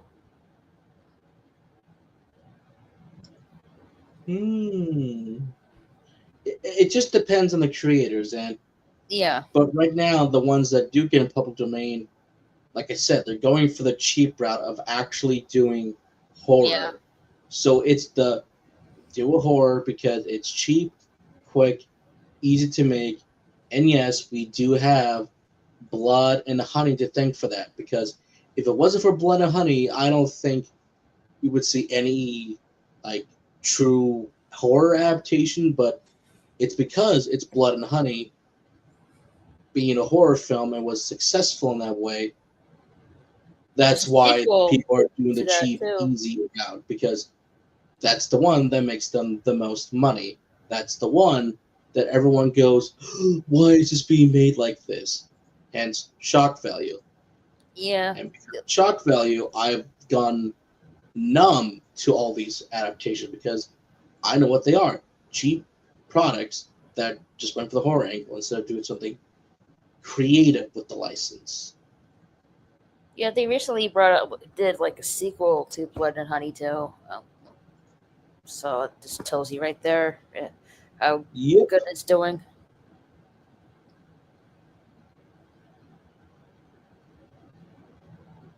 Now, if only this would load, I can actually show something positive for Raquel so she can thank me. So here's what I'm trying to tell her. Disney, after seeing all of the R-rated All right, horror films, it's what they're going enough. enough. Because I can report this back. There's a new Winnie Pooh by actual Disney Oh, in the works. It better be Oh, an animation. Please be animation. I'm torn with the live action movie because I love Winnie the Pooh as a kid. I used to have this blanket that sadly got destroyed over the years. So if they please make the new Winnie the Pooh movie a traditional 2D film in some ways, I will be happy. what Hence if why it? I said What if they don't do that? Will you still watch it?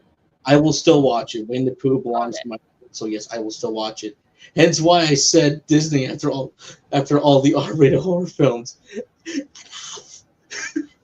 I wouldn't be surprised if they were pushed to the limit and just said, no, no more. I wouldn't be surprised if that happened. But speaking of horror, we have to Amber. Are you ready for the big tribute? Apparently, Tony Todd was left out of the Primetime Emmys tribute, according to oh, his. That was disrespectful, and he has a long list of TV credits. It was not respected by the industry. and this is why the Emmys and everything else is such a joke.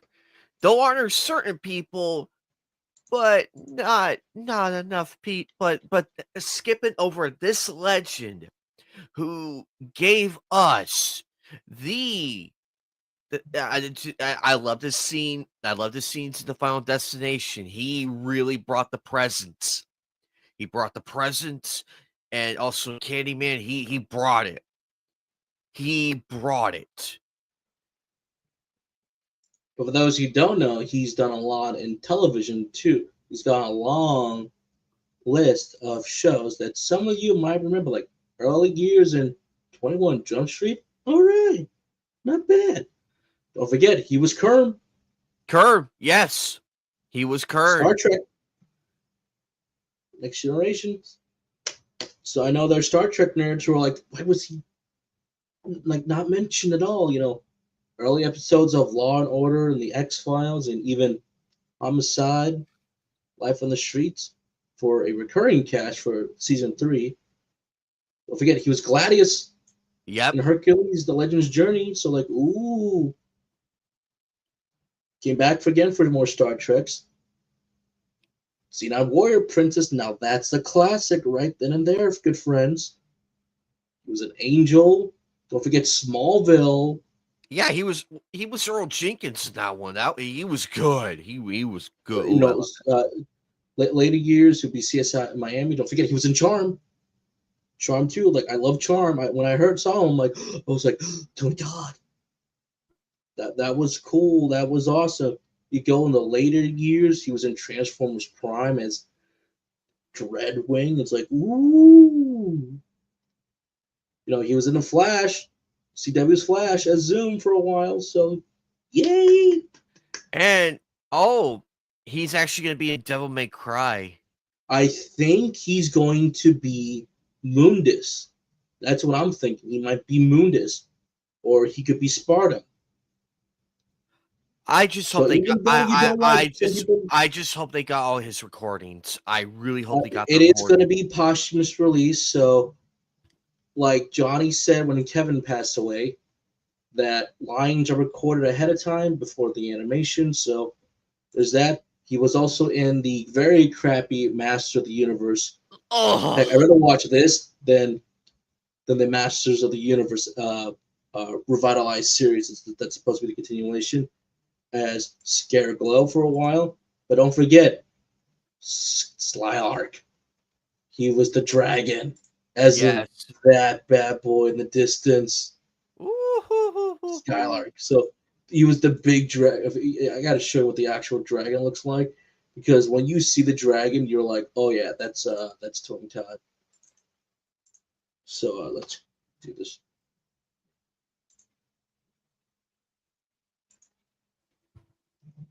And when you see this guy, you're like, oh yeah, that's Tony. Tony's awesome as this thing. He's amazing. That it's that recognize it's that recognizable voice that Tony had. That once you hear once, you're like, yep, that's Tony. Very important to the lore and everything. Even when one of the series that there's a child of fire who has all the fire abilities. When that character sadly dies, he full blown goes like ape shit. Like he's amazing, There be and I miss Tony Todd. dragons. He's a wonderful actor. So many wonderful performances, and to not see a tribute in the Emmys is disrespectful. Even Joan Rivers for the Oscars, they were like, "Hey, why isn't Joan Rivers in the Oscars for Memorial?" She was not in the main one, but she was in the online one. So get it together. We need to remember those, both on screen and off screen.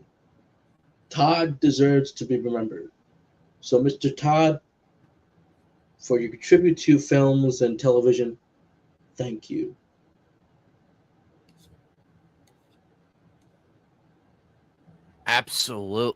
Absolutely.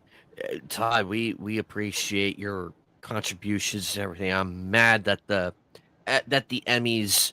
This is why Eminem hates the Emmys. This is why. This is why, and what he says highlights this as well. And oh wait, that's the Grammys, but still, uh, same thing. They should have done it. They should have. But we here at Nightcast properly honor this man, go over the history of it, and dude deserves his flowers and recognition. Tony was great. I love his performance. He was always scary, but that man was a legend. Like God, does his final lines in the last movie for Final Destination, Bloodlines. It still gets to me because it was all real, unscripted, and it just felt like this is it. This is the end. This was the end. Like he knew he was dying, and when you look at that smile at the end, he's giving to the people who are trying to escape death.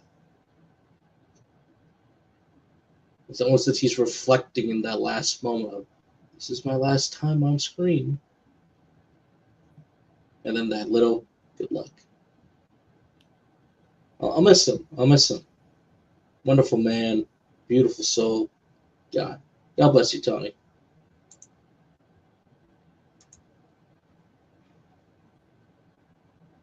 But going into something else now. Oh, Go and say it with me, my fellow crew. We're Newton. going to season 2 next year, and we Yep. got some actual better first look for season 2 of One Piece. New pics of the One Luffy, Piece Nami, crew just Zoro, dropped. Ooh, season I 2. I see Chopper. I see Chopper. Well, Chopper, where's Chopper? Well, Chopper's over here. We saw Chopper a while back ago. Well, now it's the final. Well, not really the final, not quite yet. So he still looks like the teaser that we saw him. Ah, Mhm. okay. So, but to be fair, this still looks like the best version of Chopper because they took the best parts of both pre-time skip Chopper and time skip Chopper because he's not quite fully pre, but then he's not full blown post time skip. But this is still the best version of Chopper until he looks even better. But going back to like all of this is what I want to see. Like I said, look at her wig now. It's so much better. So much better than I season wonder how. I'm looking forward to see how the cooking skills are going to be improved with the Sanji here. Oh, he's gonna find a way because he has actually prepared for the cast. Actually, he's actually cooked for the cast. Like he Nice. took proper training classes, courses. He's. I love him. I love Ted Skyler. He's a really good actor. Um, of course, obviously McKinney doing his own stunt work. I think that is McKinney, unless that's a stunt double doing the actual work because McKinney's done a lot for Japanese cinema, and he's been in a lot of anime adaptations beforehand. Like he is Kenshin's brother in the final Rurouni Kenshin movie, so that is him doing the stunt work because you'll see him. Obviously, Inekio, I can't pronounce his like name, so I'll say Ineki Luffy over here. He's in 2 shots, so I'm very much happy to see that. But there's just a lot to adore here. That they're all doing the right work. They're all doing the Is right that thing. Usopp on the crow's That's nest? Usopp. That's Montgomery Jacobs over there. You know, Okay. the great Captain Usopp. Not only Yeah, you're correct, Captain Usopp. you have to say it. It's Captain Usopp. Captain Usopp. Rono Zoro. But I think there's like some other ones that I've. Okay. Oh, there we go. There we go. So obviously, I do love the one thing you'll say that's positive about Netflix when they do it right, actual sets. Because I think this is because we're going like into more of the stuff like the actual sale, the actual Go Mary.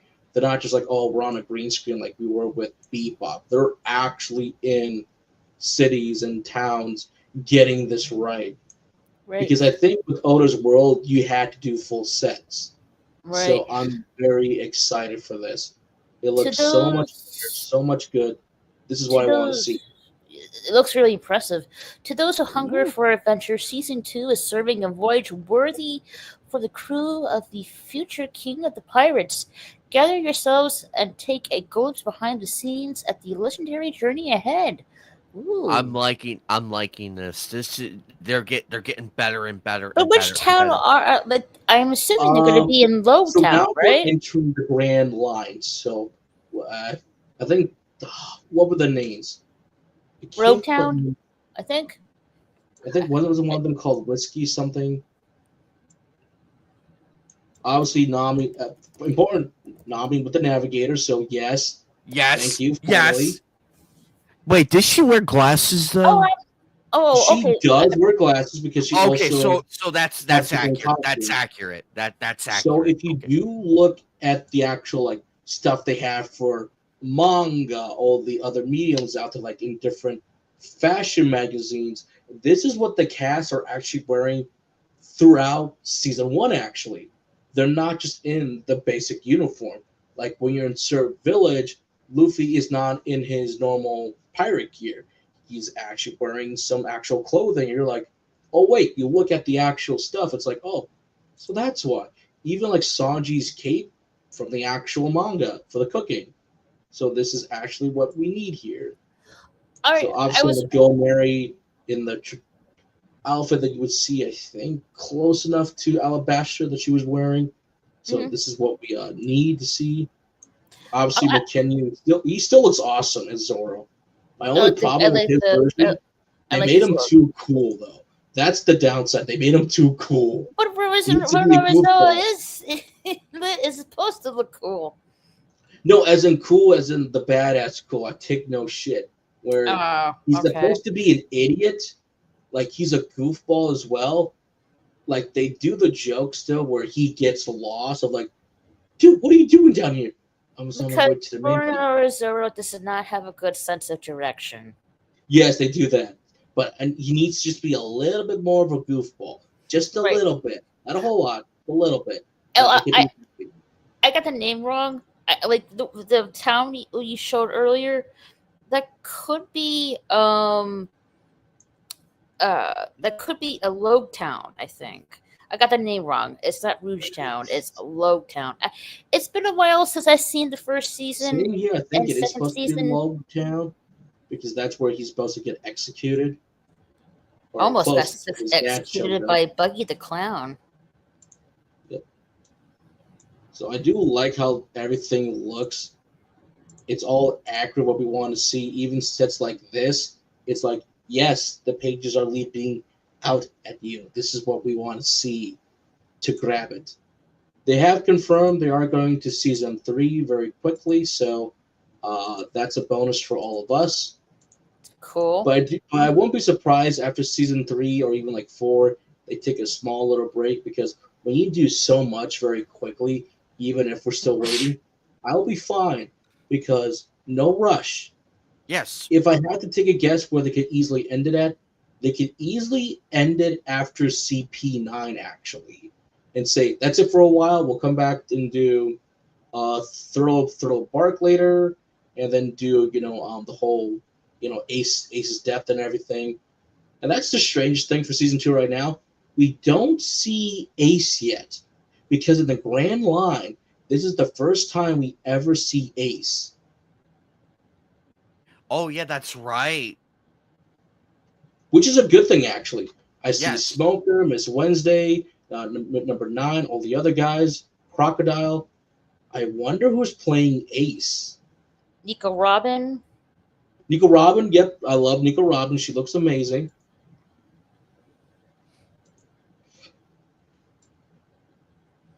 And I think this one is with Buggy, because I think they are going to be fighting like Buggy's crew here. Ooh, Princess Vivi. Princess Vivi.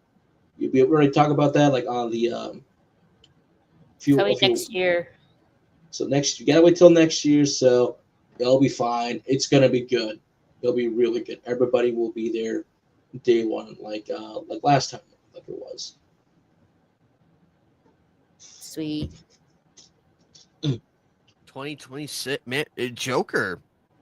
2026 is I looking think very after fire. everything we've gone through, all the lockdowns, film projects, anything being delayed is now slowly catching up.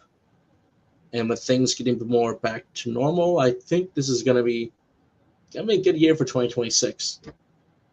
All right, I got Oh, a final piece right here. oh, let's For Him. the talk about this. upcoming movie called Him. Ooh. Him. Director Justin Tipping tells us how die-hard football fans inspired his original horror film. I went to Raiders games growing up in the Bay. There's a place called the Black Hole behind the end zone, and everyone just comes head to toe in body paint. It was just nuts. And in the video, he kind of explains how there's, um, those hardcore dedicated fans to everything for football. You don't have to take football in general, take any type of sports or entertainment. How far people are it's not just like body paint and everything, but how serious people are in dedication to their team, whether they're winning or losing. Yeah, and Especially football ain't a joke. especially with the Olympics are concerned. Yeah. Yep. Even like not only to like football games. I know one of the 2K games Was with the Sacramento Kings. They actually broke the sound barrier at one point. The Really? threshold, yes. Uh, for basketball, the Sacramento Kings during 1 year, it was a home game. The volume got so loud, some people's ears did hurt because, strangely enough, a quick little science stuff. Your ears are actually very sensitive, but you could be surprised how loud you can actually listen to something. Like right now, every night's got a headset in. But funny enough, his ears aren't damaged right now because despite the volume, he has a threshold where if he goes any little higher, he'll be at a might be damaged those ears. But you'll be surprised how often your ears can actually hold it. Right now, it's probably low decibels, but crank it up any higher, you might go, ouch. I'm a band Right. student, and oh boy, our instruments get loud. Yeah, that's Not the just the I, worst. flutes, but the I, brass. I don't Hey, like, such a every sicko. time you get off the flight, your ears pop. I hate that. Oh, yep, that's one thing because your ears are going from adjusting from one height of altitude, Yeah, and if you come down quickly, they'll start to like pop. And when yeah. you're turned up here and behind, What I usually do is I like when I get off the plane, um, I go to the nearest bathroom. Like after I meet the person to pick me up, I'm like, okay, can I use the bathroom real quick? Go to the bathroom. You'll feel much better. I Get yourself like 5, 10 minutes, and then be on your way. I do something differently. I bring I hate turbulence. So that's the one thing I hate about flying is the turbulence. yeah, agreed. Like what I do is I bring two Tootsie Rolls with me. Something very chewy to the point it will help you pop your ears and stuff like that. That's what I do when when I'm on the flight and stuff.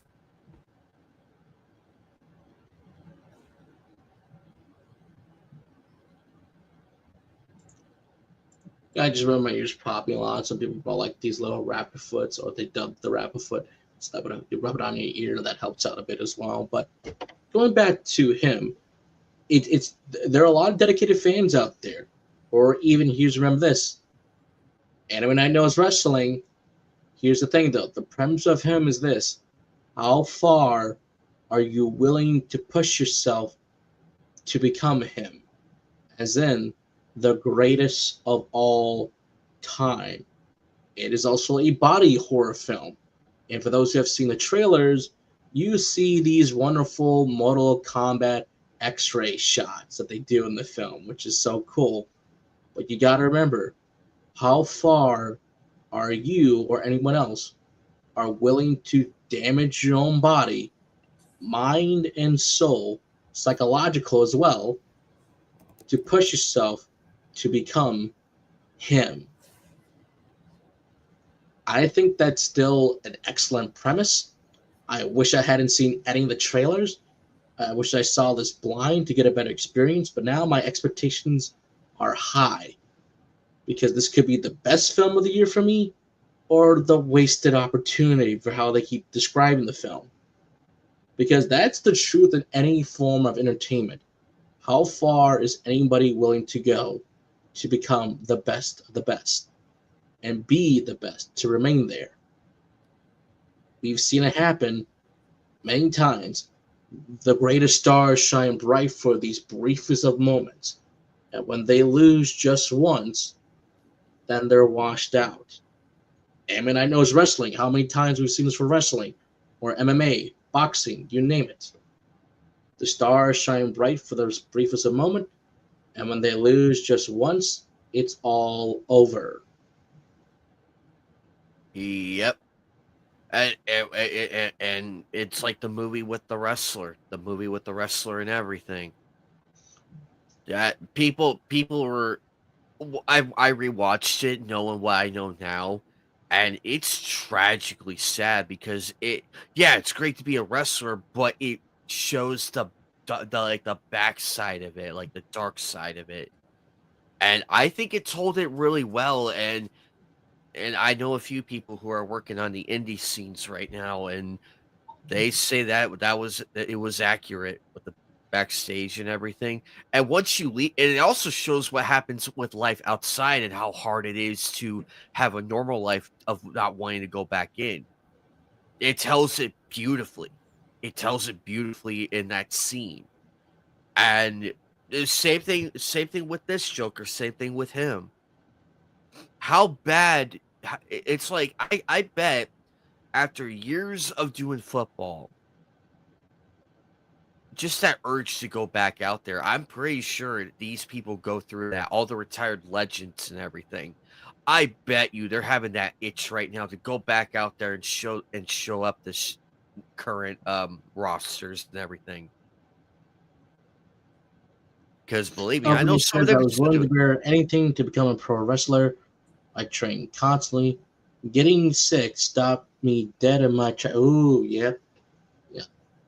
Even watching the great anime, or manga called Ashita Joe. Heck, you even see this in all of the Rocky films.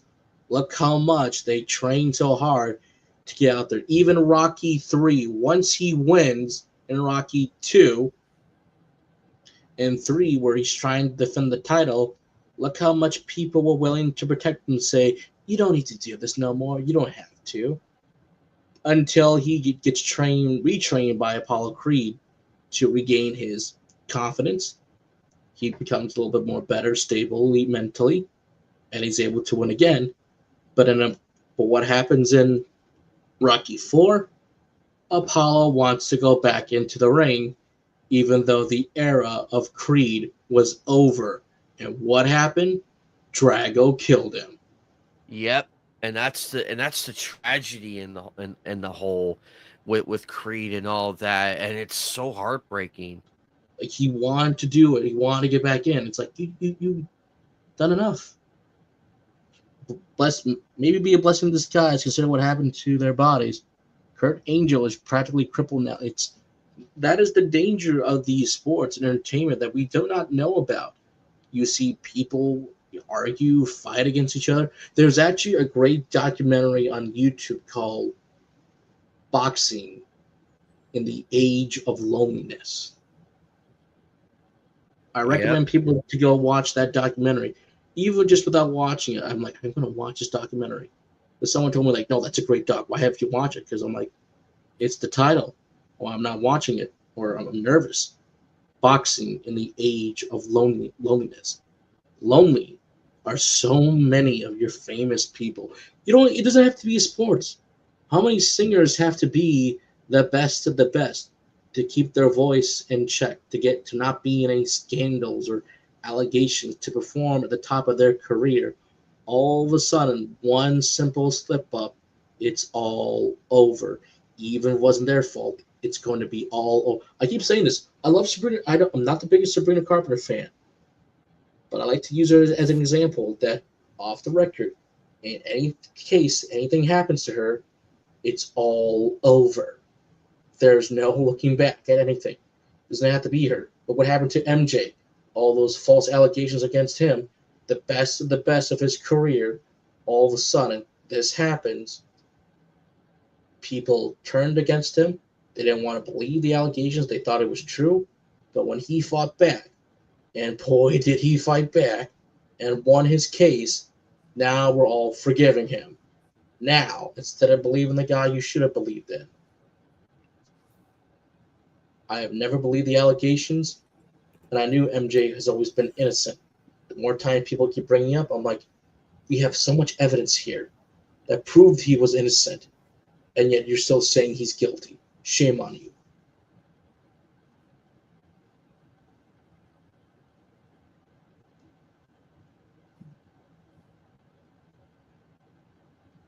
Oh, you're mute again. And you're correct on that. You're correct on that, Joker. It's the crazy stuff we do. The crazy stuff people do for fame. I sit there. Fame, fortune. It's the thing is. Here's the thing, though. We were talking about this. I still have yet to watch that documentary. All Quiet on Set. Yeah. I think you and me and Raquel, since you're a bit younger, We want to be these Disney Channel stars. We want to be this Nickelodeon, especially Nickelodeon. All those kids over there. We wanted to be them.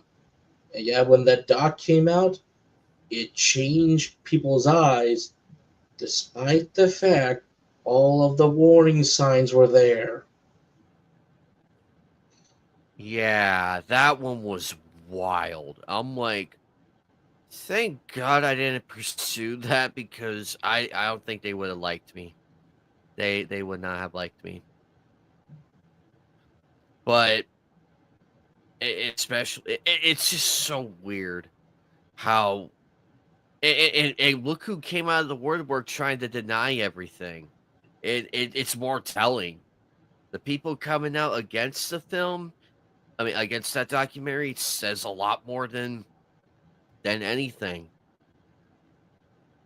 And I feel bad for Drake Bell and all of them. They And really apparently Amanda Bynes, who oh I she was got the told a little worst of bit, it. that the worst of it wasn't just that, it was the well, like About You, even during the pilot, she did not want to do one of the gag reels because they were both the same age, except she was older than the guy. So just by 1 year, she's like, no.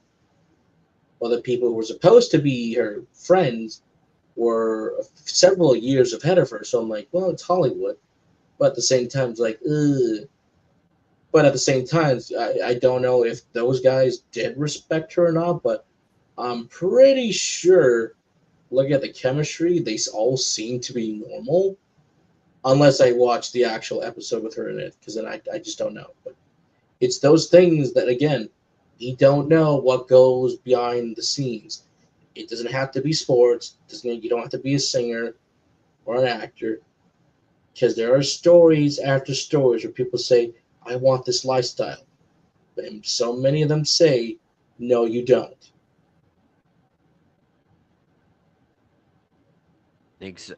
Precisely in and thank God. I mean the difference with the iCarly remake and the original, you can tell there was a lot more love in the current one because some of the episodes I'm like, what are we doing here? What are we going for? Oh yeah, some But of them, when you watch the documentary, those episodes are it way makes more more. sense now. Even like Because Zoe, at first it's like, oh, it's just Mariah Cosgrove and Sam in bikini. Okay, that's in your mind. It's natural. normal It's teenage natural. girls stuff, whatever. There's the band episode where entire A plot of Miranda Cosgrove. It's like, really, why did it have to all be an A plot? There are even the older cast members coming out saying, "Do we have to do this?" There's that. There's a reason why Jerry of all people, Crazy Jerry from Drake and Josh, he's the one who defended a lot of the cast. Even one of the guys who was supposed to be the Captain Hero in a different show, literally on YouTube and on social media, you can literally find the video of him telling these camera people to sip it up, guys. This can't keep happening more. You're fired. He went to town on everybody. Oh I'm like, yeah. thank you for being the actual hero. And when you really look at everything, Nickelodeon, Disney, They're I all rather monsters. I'd rather take my chances with Cartoon Network. At that So, point, it's like you want to take your chances with Cartoon Network. At that point in the stage, because you're not wrong. A lot of us wanted to be like Drake and wanted to be on shows like Drake and Josh. The Zoe list would go 101, Zoe one. look Oh at my stuff God, from Jamie Link. Disney. Oh my God, my Don't heart. even get me started on Zoe 101. No, that Great one show and was everything. I think out of all of them, that was like the most normal one until you find surprisingly. out what happened to the lead actress Yeah, I and remember why when that. it I, ended so I soon. remember when that news broke. When that news broke the first time around, I'm like, huh? What? And then there was no more Zoe 101. It was replaced by a different show. And it's like, Victorious. I'm like, wait a goddamn minute. We're Zoe 101. The pre-teenager in me, the pre-teenager me didn't understand it, but now the adult me does. And it's like, Jesus Christ. But that's what fame does to you, people. That's what fame does. And when you surround yourself with people who don't have your best interest, a lot can go wrong. And believe me, I think Orlando Brown has problems. He's like still suffering the effects. Miranda Cosgrove is doing much better. Hilary Duff is doing really well for herself. Praise the Lord. All those child actors, I want to say, I'm glad they're still with us, but at the same token, I can't imagine like the amount of fortitude to go to like get over all that. And I will say this about Freakier Friday Joker. I will say this. It is damn good to see Lindsay Lohan back. Dude, don't even start on the Lindsay Lohan. That girl went through so much crap. But to see her like, but to see her sober and everything now, it looks so much better. But it's Alpine right. They're a tragic story after tragic story. Like, don't even get me started on Victorious either. What good Lord, what those girls went through on Victorious, even the guys as well, mostly the girls. oh, I think Raymond Simone said it best on her show. They were gonna do a lesbian angle and all that and everything in between. And Raymond was like, "No, I don't want to. I don't want to do that." It was something along those lines, but she put her foot down on that. Like, no, we're doing this show the correct way for the kids. And my hats off to her for standing up for herself. Not easy to do in that in that business. Yeah, you know what happened to Ariana Grande on Victorious? Oh Mostly my because god! Victoria Justice said no for what supposedly was going to happen between her and Dan and somebody else. It's like, no. So then her role gets reduced. Sam starts becoming the more smart one. We focus more on Elizabeth Gillies' character as well for Jade. And it's like, isn't it supposed to be about Victorious and not these two? Hence why they try to do the whole Sam and Cat, combine the two shows together. But even then, all that shit happened, and they only lasted for about a season. Yep, and seeing and But Ariana even then, the reason why it only lasted a season because Ariana Grande's career took off, and the infamous photos that leaked from Jeanette McCartney. Oh Talk yeah. about effed up timing. It is that Disney, the childhood effect. She wasn't a child no more, but they leaked out, canceled the show. But then even her strange message for Dan saying, Dan, this is what you did to me. That poor girl. And when you read the actual book of the I'm So Glad, or her book about her memoir, about her life, that poor girl. It's almost as if her mom knew that if she gets comfortable to this, she'll be fine. Ugh, worst mom right there. That is terrible, mother. I actually, in a tribute, you actually bring up a good point. Did the parents even know, or were they in on it? Because it's very telling. Because when you read, because you're right, Jen McCurdy, she is right, and I wonder how many other parents of those child stars were either coerced into this or just did not care. They just did not care. Like, show me the money. Like, show me. Be like. Okay, what we got today? It's gonna be like, what's in this box? The box. Kind of like that, basically. Kind of like that. They just went with the box. They did not care. They just went with the box.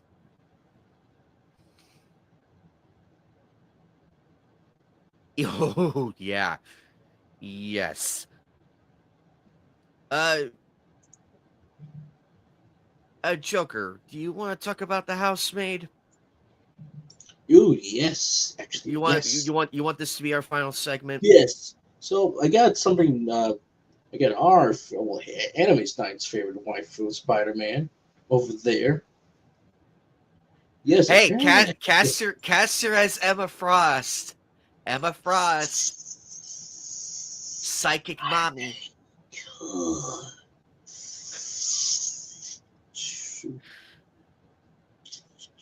Got it right. So we got it right here.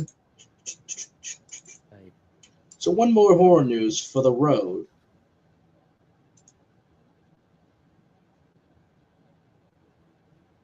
That's Sydney Sweeney and Amanda Seinfeld, like we were just talking about, will appear in a horror film called The Housemaid. The film follows a young woman who becomes a housemaid for a couple, but soon learns the family's secrets are far more dangerous than her own. Ooh, this is So, gonna be good. yeah, I like the premise. She's already been in a horror film beforehand, earlier this year, so I had to check that out. But it's also Amanda, Sydney Sweeney and Amanda Seinfeld. So I'm like, okay, that's a good combo right there. But it also could end badly, like The Invitation, a very bad, bland, boring, dumb movie about a girl that was like, oh, you have these relatives over here and you're invited to the family. All of a sudden, it just turns into standard paint by numbers horror movies that just terrible. But this could work in one way or the other. It could work But out. But... Go ahead, Joker. could work, could not work. But it's always nice to see the two stars that I do know work together and kind of get a vague plot line because this could lead anywhere. Either one of these two could be the actual uh, wife or the housemaid, but I think it'll at least hit it good right now because Sydney Sweeney's rising to the ranks as usual.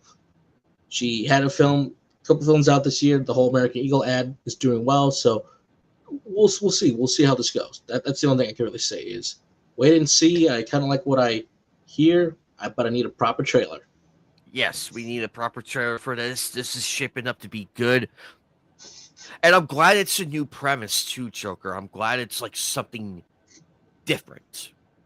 At least something And different. Like even Weapons was different because it's not really a horror movie. Yes, there are horror elements, but it was a very good whodunit mystery thriller with going through the five acts of a movie, and those five acts lead into an overarching story, leading to you figuring out the clues, what's going on.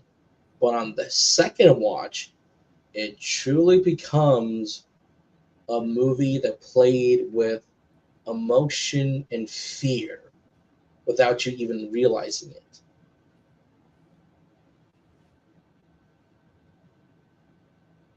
oh yeah, weapon. I had a lot of people tell me Weapons was creepy and terrifying. I'm like, I believe it because I did see a few scenes, and I'm like, this is I saw it good. twice. Saw it twice.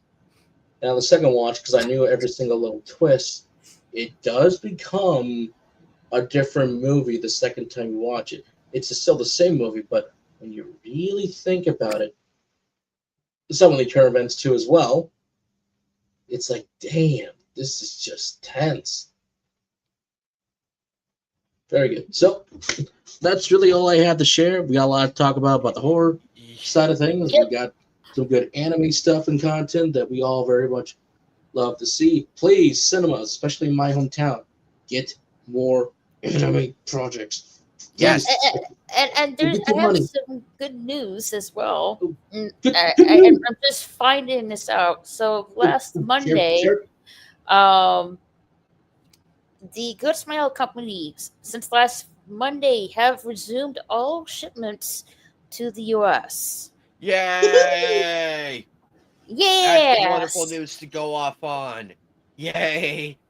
Our So our you can figure get our your figures are saved. yeah, Our you get all figures are your saved. figures and merch and stuff now.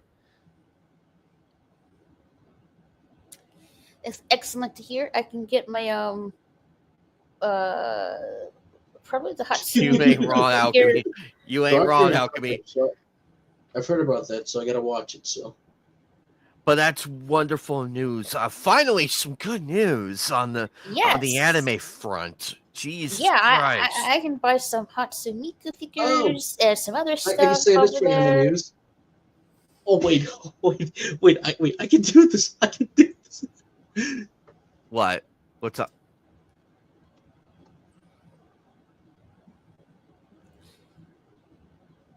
Really good news to hear. I'm pleased with that.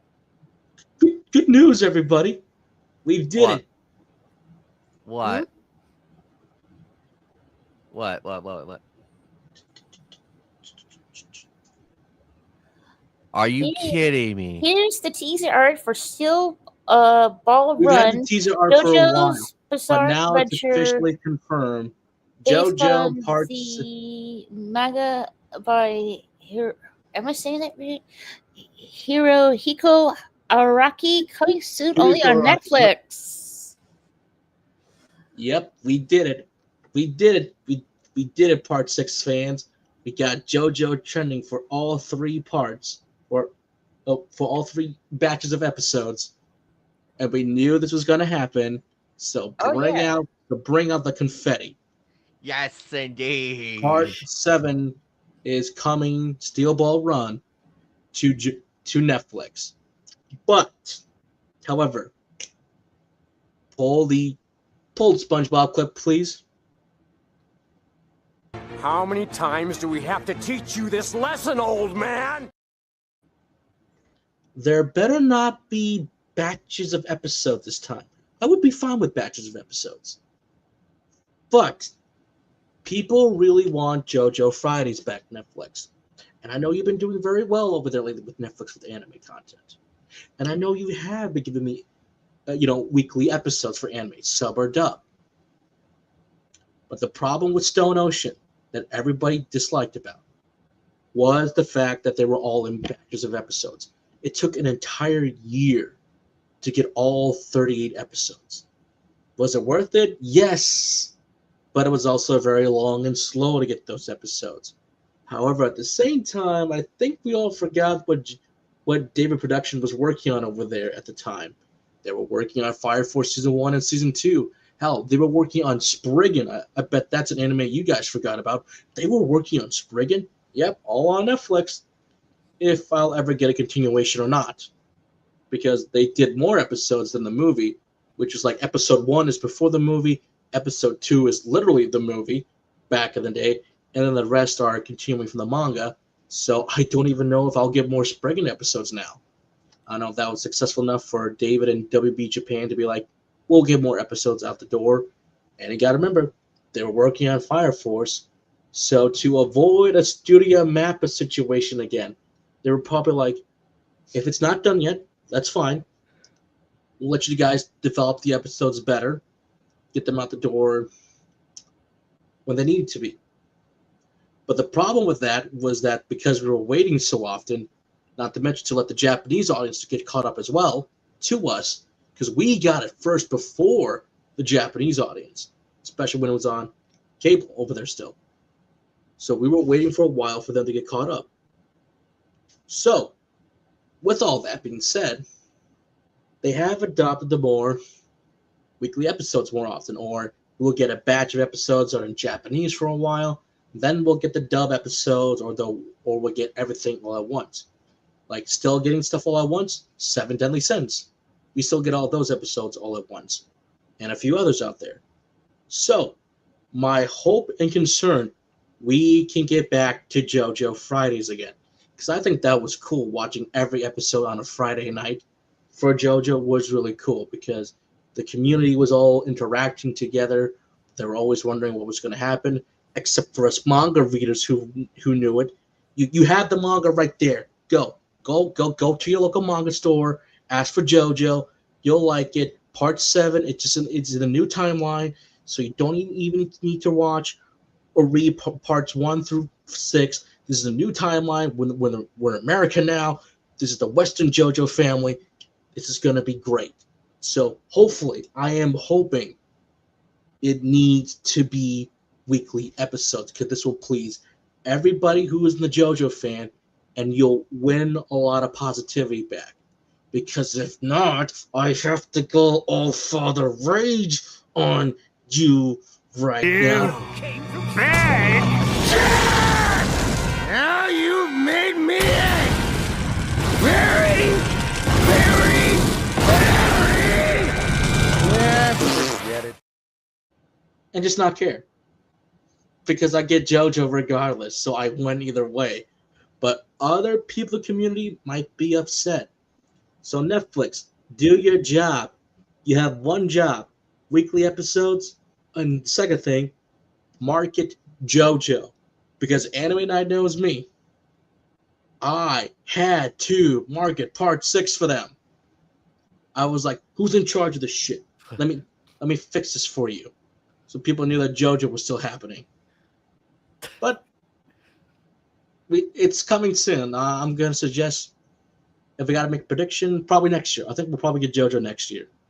Or they'll do something like at a big conference later and say when it's coming. Well, we still have October, November, December. So I'm thinking somewhere between October and January of next year. Like somewhere in that time frame. Because that's what I usually do with stuff like this. I give it like a time frame. I'm like, okay, so it didn't happen during the summer, but now we got the announcement now in September. So now in October, so from October to January of 2026 is when we're going to get the release date for Steel Ball Run for JoJo's Bizarre Adventure. In that order. But remember, it's subject to change, everybody. It's subject to change. But Joker has provided a wonderful rant tonight. I love seeing him go on his rants. It's a wonderful thing to see. If you haven't seen his rants, believe me, they are fucking hilarious to watch. And he does them very well. But ladies and gentlemen, I hope all this news... We hope all this news, all these wonderful things made your night better, despite what's happening out there. I'm glad you all were able to come on by and come on over, hang out with us for 2 hours, well, almost 2 hours and a half, to hear me, Joker, and Raquel, and everybody talk about the current news going on, away from all the trend-chasing bullshit that we see. And also, Dash, you owe Joker some money here, please. He's going to be saying, what money? What money? You owe Joker an apology, too. You owe Joker an apology, Dash. Saying, what apology? What apology? Dash, I love you, brother. It's for a joke. Don't take it too seriously. But we'll be back again tomorrow night for the watch party. Hopefully, I'll have my gaming chair built up because I'm looking at it. I didn't realize how that box was heavy. That box was heavy as shit. Carrying it and everything. And my roommate's like, "Do you got that?" I'm like, "I got it. Let me handle it myself." And so I got it all on the box and everything. Nice. Very excited. The other pillows over there with the little back pillows over there as well, but we'll see how this goes because this is my first time building a gaming chair, so pray I don't fall on my ass during the watch party. But check out What Raquel. I just got. This is nice and comfy right here. But check out Raquel's channel. Check out Joker's content. Check out everybody tonight. Thank you again to So streaming everybody Dark Side across. too. Hopefully it doesn't crash. So crashed on me twice. So I'm Oh, getting the a little nervous. And they haven't really updated the game since it launched, at least for the definitive edition. So I'm getting a little nervous. Oh, absolutely, Alchemy. We love you guys. Also, next week I'll be playing Sonic Racing. Stay tuned for that announcement. It'll be sometime next week. I don't know when, but I can't wait. I cannot wait to get my hands on it and race. I know who I'm racing as, but I'm gonna keep it under wraps. Anyway, guys, stay safe out there. We love each and every one of you. Thank you for the support and all that. We appreciate that. We're gonna get on out of here. Again, thank you to everybody to Rumble, who watched the Rumble, Twitter and YouTube. Appreciate. We're gonna get out of here. Bye, guys.